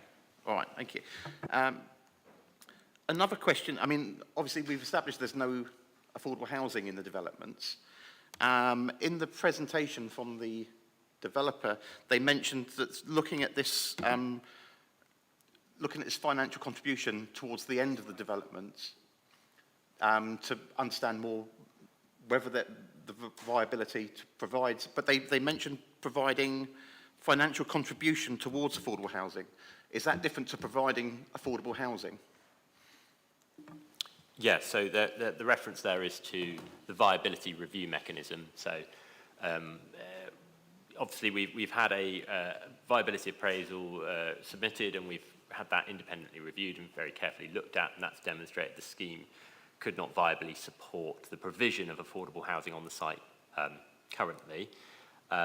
However, to ensure that that is as robust as possible, because prices change, costs change, as we all know, they're going up at the moment, and developments can take many years to complete, that we would, essentially what we would do is review that viability at a later date once the development's nearly completed, so that we know what the costs are because they've been expended and we've got the receipts, and we know what the values are because some of the stuff is already being sold on the market, and then compare the two and see if there's been an uplift or not. And if there has been an uplift, then the mechanism would enable us to require them to give us some of that uplift, and we would then be able to spend that money on affordable housing across the district. So that would not necessarily be on site, and it may not be on site. It would depend, it would be up to our housing teams and others to decide how best to spend that money and get best value for it. It could be that they could spend it on subsidising affordable housing on this site, but as I said, it's a contribution, so it wouldn't be required to be on this site. Okay, thank you. Okay, Mr. Hodge. I'm sorry, I've got quite a lot of questions. Sorry, so I just wanted to check with the design of the chimney. Was there one design offered and that's what we have, or were there, did it evolve? It's kind of the design, it's a slight shame that it's wrapped into the structure. Did they just come up with one, or did you work on it? The crossing, you mentioned a contribution to a crossing at Windsor Bridge, and I thought that Dick Lovett, the development on the other side of the road of the Windsor Bridge junction, had with it to improve the crossings at Windsor Bridge at that corner. So I just wondered what this development was going to do that's separate from what they're going to do. Are there any CGIs of the whole development and also the whole road up and down, so we can see the impact both ways, up and down the Lower Bristol Road? That 3-metre path, I'm presuming it's two-way cycle lane all the way around the bend into Brook Road, I think it is, yeah. Which, if it is, will be great, make a huge difference. And there's a couple of points from policy SB9 that I'm not really sure whether we've managed to get in or not. So 3 is protecting northerly views across the site. I think probably we have lost them across the site, retaining key view corridors. Is there a view corridor right through the site? And the aspiration in point 9 was to have a green infrastructure link that connects all the way through from phase 2 of the Western Side Riverside development, a green corridor, Victoria Park, Riverside development, through the Bath Press site, onto Oldfield Park. Have we achieved that a little bit or at all? Thank you. Right, I think I've got all of those, but please pick me up if I've missed one in the answer. First question was around the chimney design. So I'll just put this slide back up because I wanted to show that the consented scheme that has got permission, so this is a fallback position, as it were, for them. Obviously, we negotiated them to retain the chimney, and this is the design that they came up with. I'm satisfied that this is as good as, and in some ways, because it doesn't have plant that it extends above it, it retains its status as the sort of the high point on the development. And so I'm comfortable that it is as good as the scheme that is the fallback position. On the Dick Lovett point, I can't remember everything that was secured through the Dick Lovett scheme off the top of my head, but it didn't include an informal crossing across Lower Bristol Road there. I think there were improvements to some improvements to the Midland Road crossing, which this one is also contributing towards, both for doing parts of. And then I think there were probably, again, improvements to their part of the Windsor Bridge Road junction. So this one is improving the crossing basically across to the other side of Brook Road. That side, I did flag up a slide earlier, I think. If I can find it again. That's the improvements on the Windsor Bridge Road, Lower Bristol Road crossing. In terms of CGIs of the whole site, I don't have any more than what I've shown you today because of it's a very long road, and because the Dick Lovett site is to be developed as well, so you wouldn't really get a view from back there. If you were to go behind the Dick Lovett site, would be the only way you could get the whole thing in view, and you wouldn't get that view because that's a development site. But officers are comfortable that the information that's been provided does give you enough to understand that impact from the various different angles.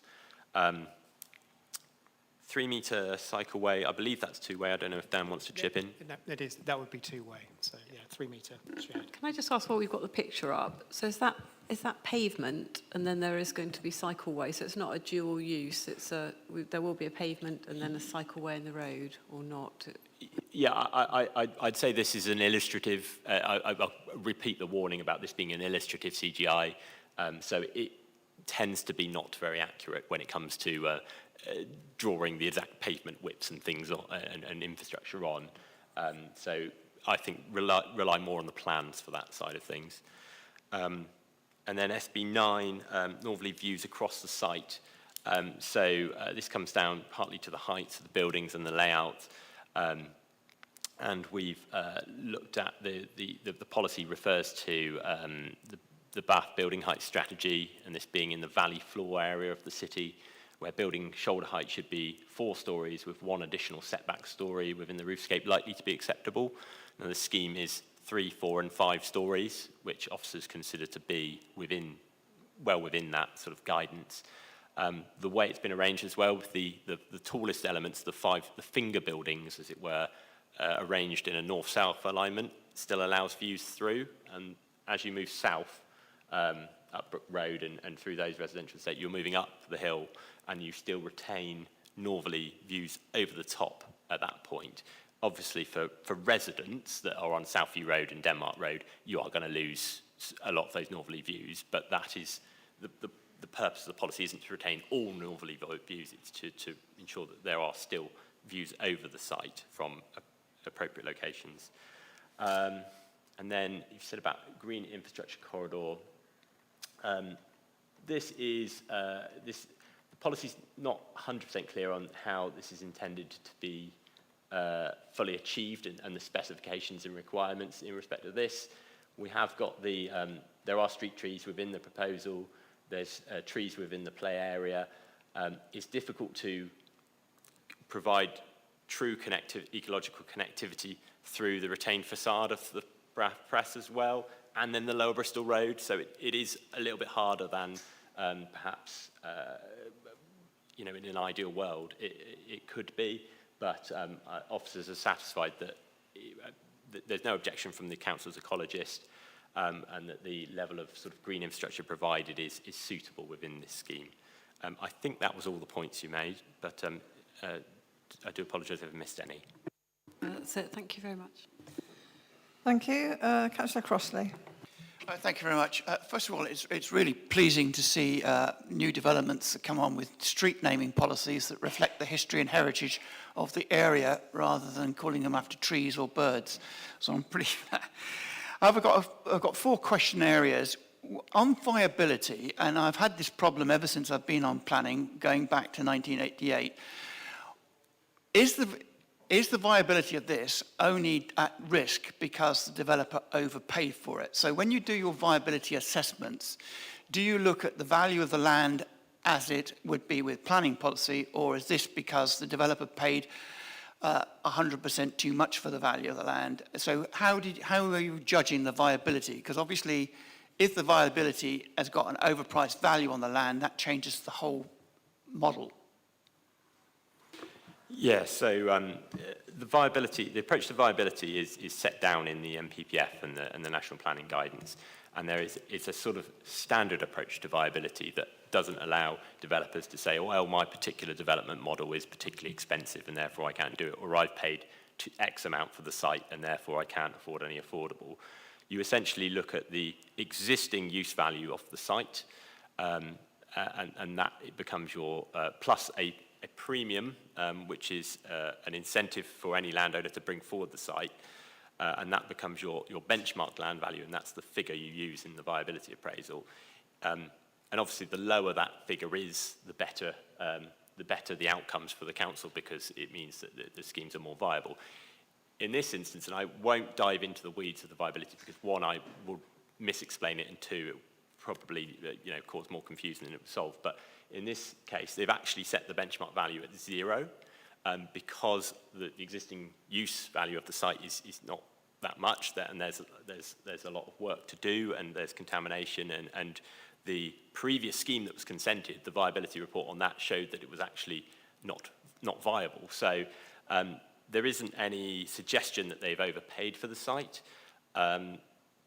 Even so, our assessors have looked at it very carefully and looked at all the figures and inputs and concluded that and sought to challenge the applicant's viability appraisals where sensible to do so and where reasonable to do so. And they've still come back as saying it isn't viable. Part of that is probably to do with build costs. I think building costs are running at about 20% or more inflation at the moment. So there is significant challenges there. It is a brownfield site, and there is this retention of the historic structures and facade, which complicates the build, which adds to those abnormal costs.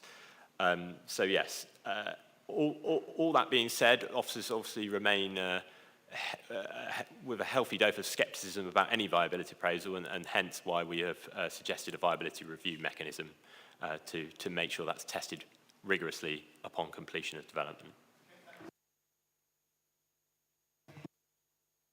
You put your mic on, please. Sorry, my second area of question is on cars. And you've been on this council for a long time, so you'll know that I've been advocating car-free development since 1988.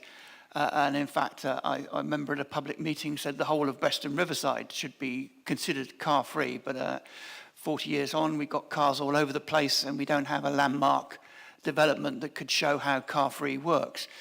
But if you're going to have cars, the way to get people out of cars is to give them access to cars. So why have we only got 2 car clubs? Why are we not going for more car clubs and less private car ownership so that we can encourage more households to actually take that step of saying, actually, because I've got 7 cars on option to me here, I'm not going to buy my own. So why only 2?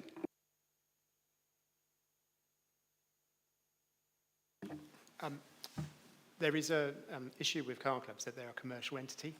So if you're conditioning a certain amount of car club spaces, they have to be provided, but they may not be commercially viable, and you have to get an operator onto the site to run those. So there's a balance to be struck between going too far in terms of having just empty car club spaces and a waste of space. So it is a difficult balance. That doesn't worry me at all, actually. I mean, I've just joined the car club, so the more options I have, the better, as far as I can see. And if you're actually getting people moving in, knowing that they're going to be more car club spaces, I think then you get that shift. So we have to put in place the measures that encourage that shift. So on that shift of transport, one of the new modes of transport is these e-scooters, and love them or loathe them, they're here. They're going to be made completely legal very shortly. So you didn't mention e-scooter provision at all in your presentation. Is there a reason for that?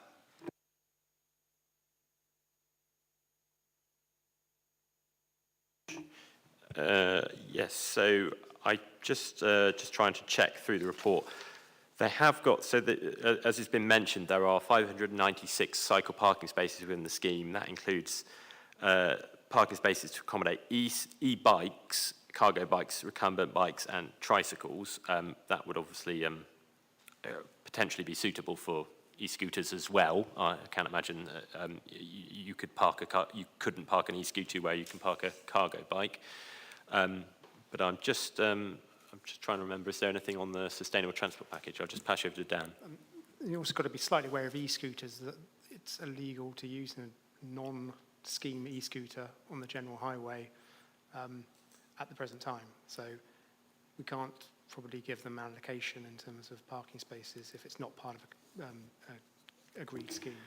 I'm afraid I find that answer a little bit of a cop-out. They will be legal very shortly, and it seems to me that if we've got a big scheme like this, we should be providing for it in advance, because the law will be changed and it will make them legal. So I would have said, really, we should go back to the developer and say, how would you put in berths for e-scooters? And I accept your point that they're not legal at the moment, but this isn't going to be built out any time in the next 6 weeks, and very shortly they will become legal. On the roof gardens, I'm delighted with the roof gardens on blocks H, J and K. When you say that they're only accessible to certain groups, does that mean that they're only accessible to the occupants of H, J and K, or will they be accessible to the occupants of the whole scheme? I don't actually know the answer to that question. They're not accessible to members of the public, that much I know. It would be up to the operational management of the build-to-rent provider.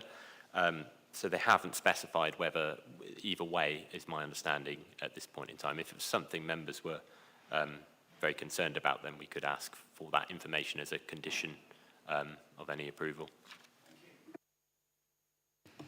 Who's next? Councillor McPhee. Well, others have mentioned it, but I thought I should pick up the point made by Councillor Player about the looming or overlooking of the roofs for South Street and Denmark Street. I think you sort of rejected that out of hand when someone else mentioned it, but what's your comment to that accusation?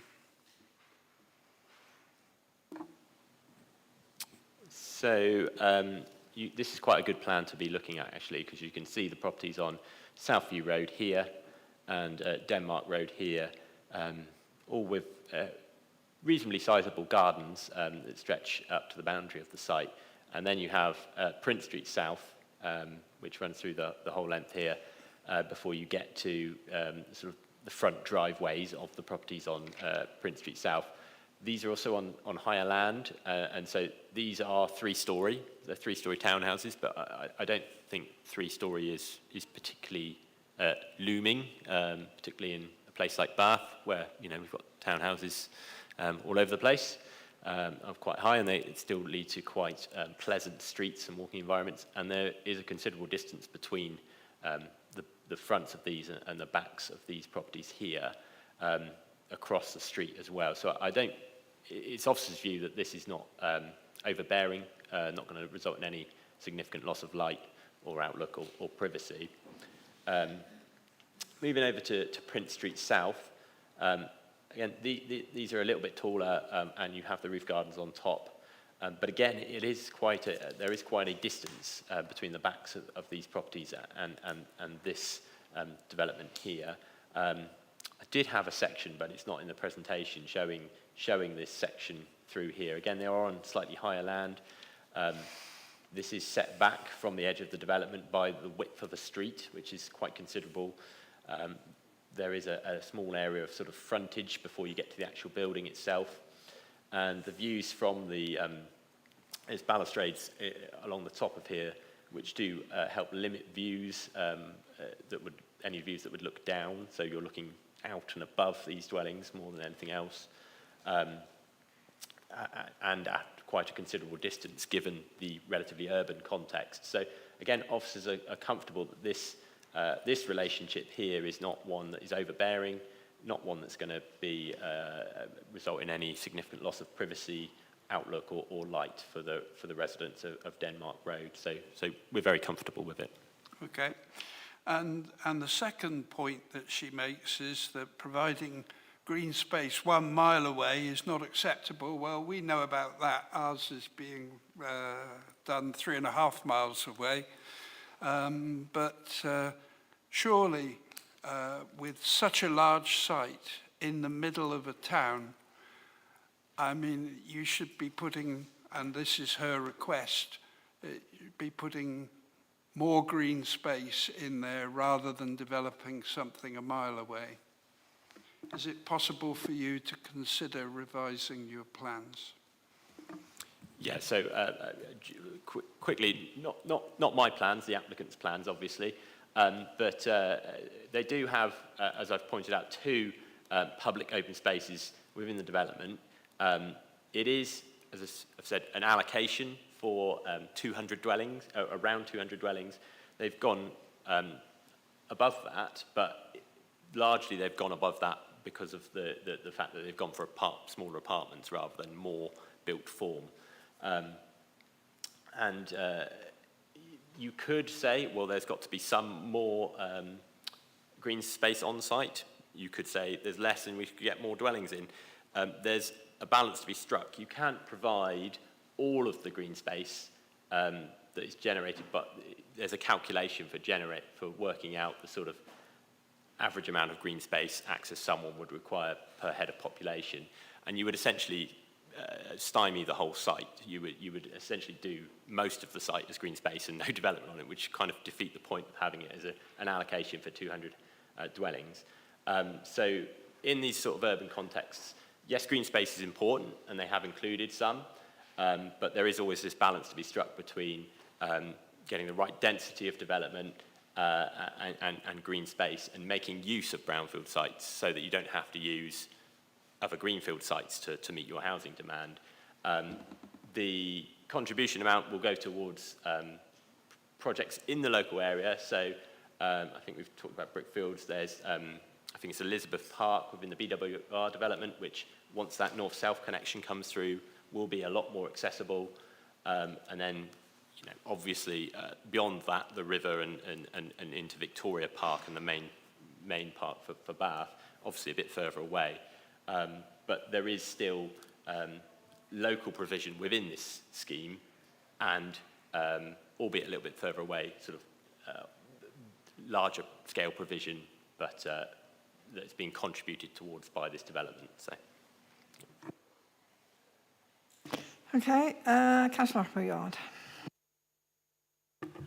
I think Councillor Crossley kindly answered or asked my questions, but there are still some points around those questions I've got, and I think that might actually more move into debate, so I'll hold it until that part. Okay, no problem. Councillor Jackson, I hadn't forgotten you. Well, I was beginning to wonder.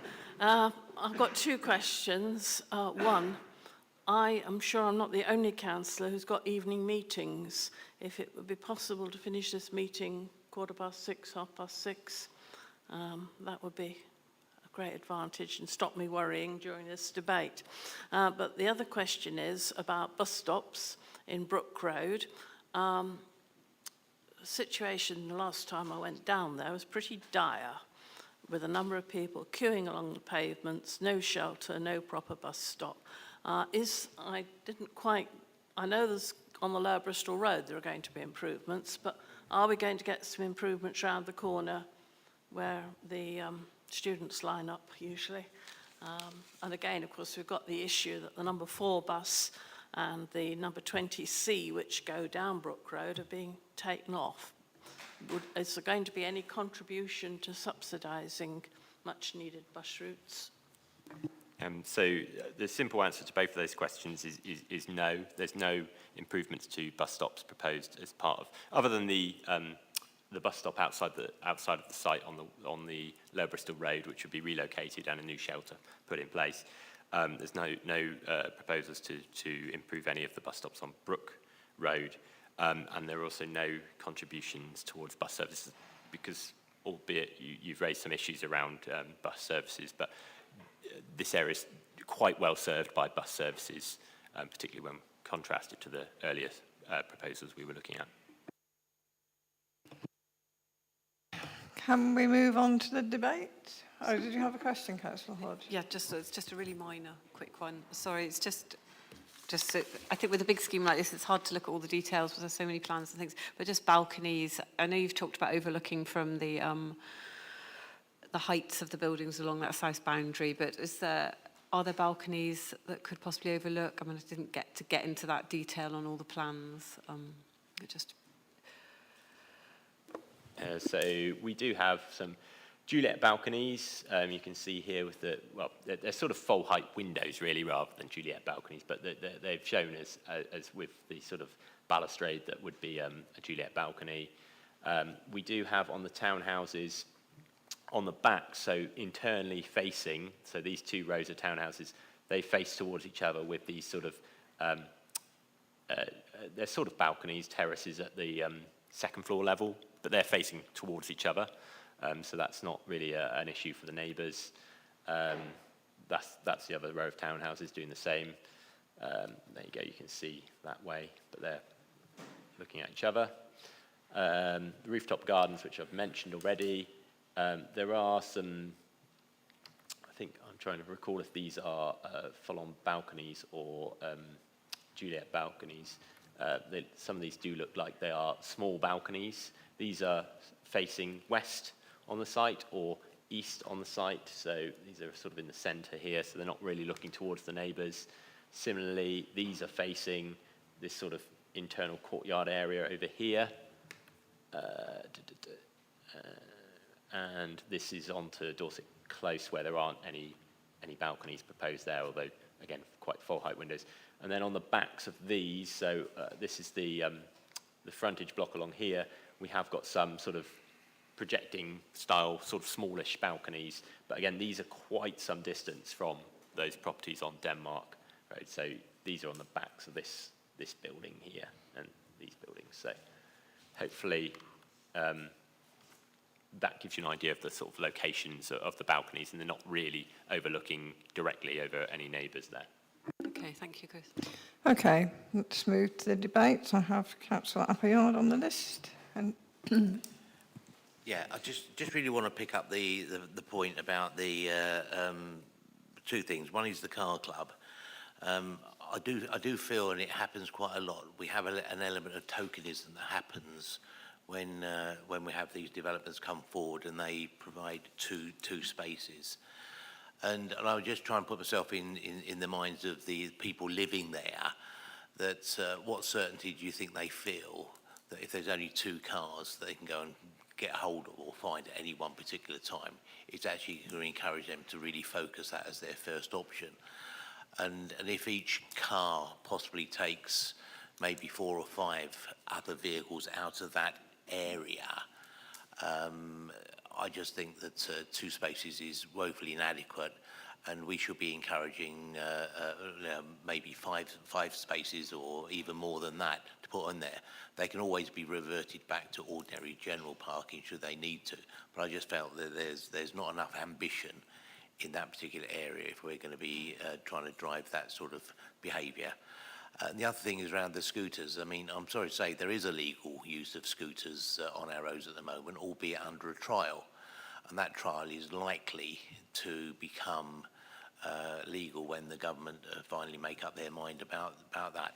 And I think the parking, and it's not about the storage, it's the parking of these scooters is completely different to actually parking a bicycle or an e-bike into a rack. The idea of they're supposed to be into a small compound. You can designate this by the GPS element of their technology, and so to not allow them to have a small compound where they can then leave these bikes, and that does not encourage that sort of use. And as Councillor Crossley said, whether we like it or not, they will be here to stay, and they are proving successful. So I think maybe if there's an opportunity to tweak and revisit that somehow, I think that will be to our advantage. okay, thank you. Councillor Hounsell. Thank you. I'll be very brief. Right. Stating the obvious, this is a brownfield site. Building on a brownfield site just reduces the pressure on building on greenfield sites. At the moment, the land serves no purpose at all. It's just a useless site. It's important that it does become regenerated for so many people. This proposal has addressed a significant number of the concerns that we had at the last version of a planning application here. The issues that are being raised of concern are relatively minor compared to the whole scheme. The whole scheme is obviously a complex scheme. There are many considerations, many facets, but this is a constrained site, and there's no way that a proposal could be made ideal or perfect. I'm very, very satisfied with the work that the officer has done, and I should be minded to support his recommendation. Thank you. Thank you, Councillor Hounsell. Councillor Crossley. Thank you very much. I think we've got a tremendous amount to commend in this scheme. I think the officers have done very well in developing and enhancing the scheme and improving several aspects of it. Notwithstanding that, there's still some areas that do concern me, and I think going forward, I would ask the officers to be more forceful when they're dealing with developers on several issues. One is responding to new transport modes, but the second is this preponderance we have for developers in Bath and North East Somerset to come up with these ridiculous Juliet balconies rather than proper balconies. And I've made this point before about Juliet balconies. Juliet balconies are just bars in front of your windows so you can open them up. You can't go and stand outside and enjoy the breeze properly. So, you know, I would ask officers to be more robust when they're developing these schemes as regards Juliet balconies, which are just a cheap cop-out for the developers rather than providing proper living space for the residents to enjoy the balcony space. Notwithstanding all those complaints, I would like to move the recommendation. I think the officers have done a fantastic job on this scheme. There are a couple of points that I would like to add. I think, first of all, I really do think that we need to add another condition about providing purpose-built space for e-scooters and modern transport modes.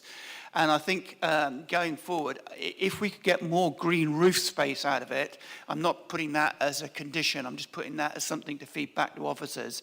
I think if in these tight, compact inner city areas where we have to have density, there is a need for green space in it. So if we could get more green roofs in future, that would be another learning, I think, that from the committee to officers. You know, do push developers. We'd like more green roof space. But I think overall, I think what the officers have done here is come back with a highly acceptable scheme, and notwithstanding the fact that my one small amendment to do with e-scooter spaces. Hang on, I had another one here. Oh, yes, that's not an objection. Then I'm quite happy to move this recommendation. One of the, I think it was Lucy, mentioned the fact she was a bit concerned about height. Regular members of this committee will know that I've always seen height, proportionate height, as a solution to Bath's problem of getting housing in place. You know, in every other part of the world, height is not a problem. It's only in certain parts of the UK where we have a real problem with height. But height in an issue like here makes a deliverable scheme. I am disappointed that we've got no affordable in this scheme. And again, if I'm pushing back to officers, I would actually start with a much stronger position on affordability and social provision to be passing 200 plus houses without any social housing, I think is a matter, I'll put it no stronger than a matter of great regret for this committee, but certainly for me. So with those reservations, I would like to commend the officers, and with that one extra addition on the recommendations, I'd like to move the motion. Thank you. Was that a second from you, Councillor Jackson? I know you're waiting to speak as well. I was going to propose the motion, so Councillor Crossley has anticipated me. I do think, though, it's very important, I know I've only got half the experience of Councillor Crossley, that we shouldn't try and redesign schemes. We have what we have on the table in front of us. I'm convinced the office has done its best. Excuse me.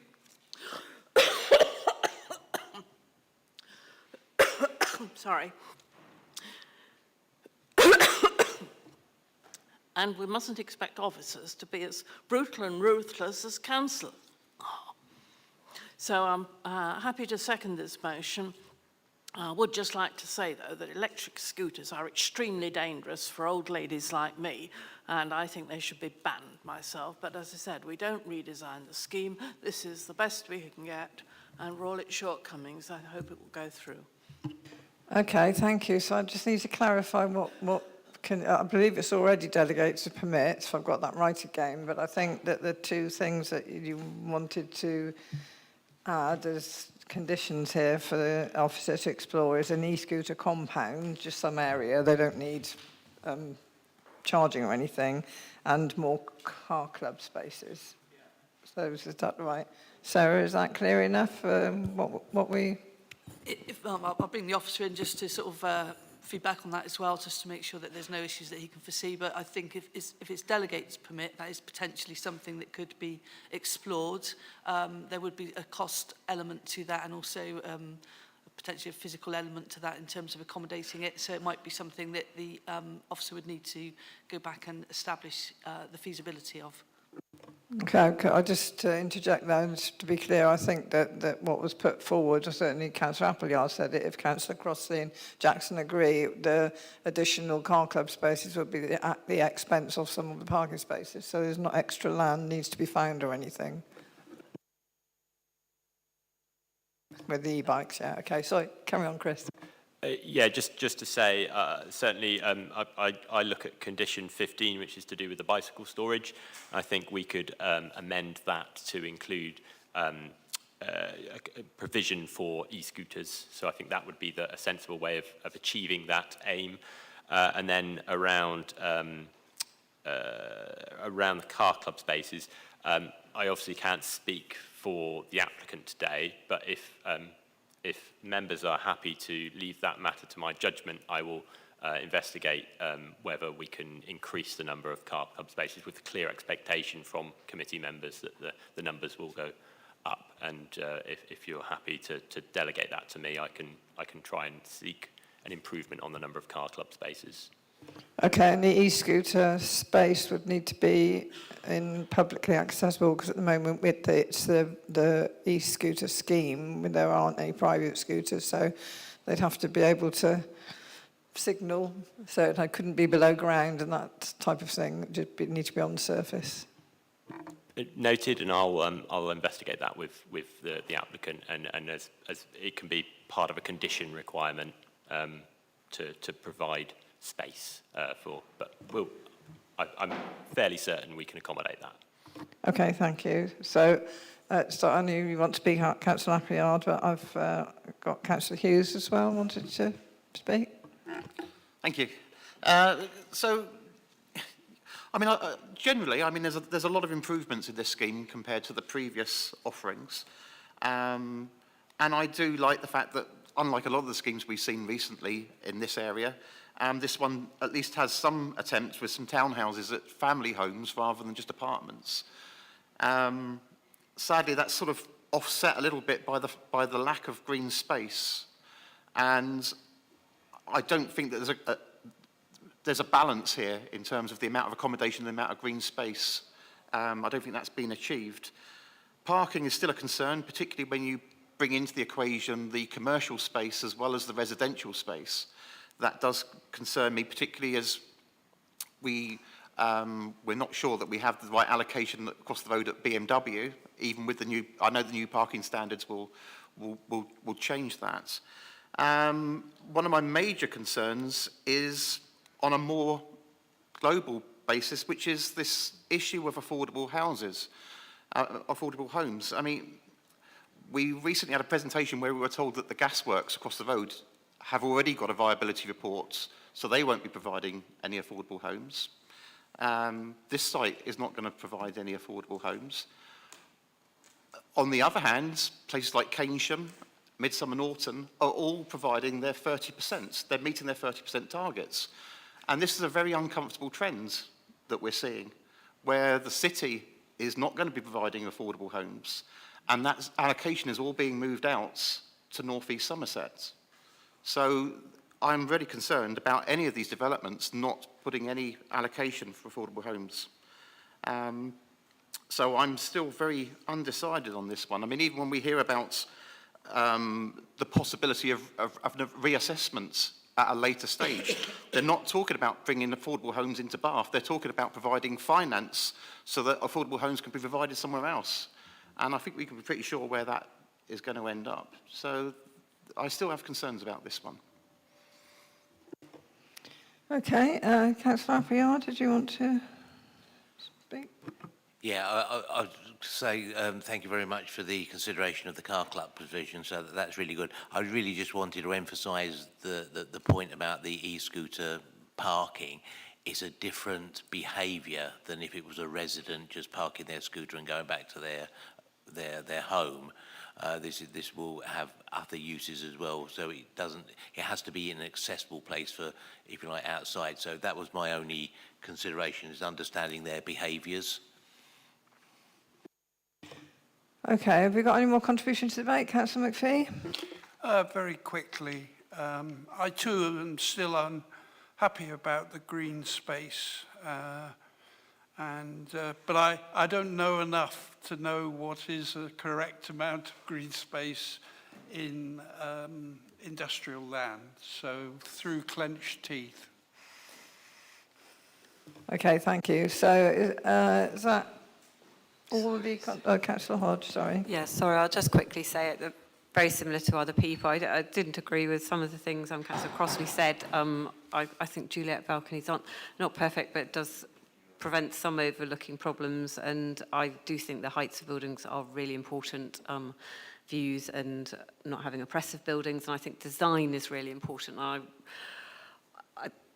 think we should really focus on having really well-designed developments. But having said all that, I think this is a compromise. Again, I would have liked to have seen slightly less on the site and more green space, but I realise that we do have to provide as much accommodation as possible. So I will be supporting this overall with those caveats. Thank you, Councillor Hodge. Are we all done? Can we move to the vote? So the motion on the table is support the officer's recommendation, delegate to permit, proposed by Councillor Crossley, seconded by Councillor Jackson, with the two comments there about the car club spaces and e-scooter provision to be negotiated in as best you can, please, Chris. Is that okay? A nod from, yeah, okay. So all those in favour?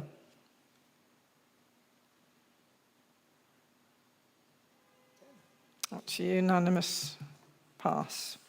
Thank you. Well done, Chris. You've had a long day. Right, we're nearly done. I know it's late. Appeals report. Any questions or comments on the appeals report? If not, can I just ask you to note that? No? Right, the date of the next meeting is Wednesday the 14th of December. We haven't got any site visits at the moment, but if we do, there'll be Monday the 5th of December, and I have formally closed the meeting. Thank you, everybody. Oh, yeah, come on.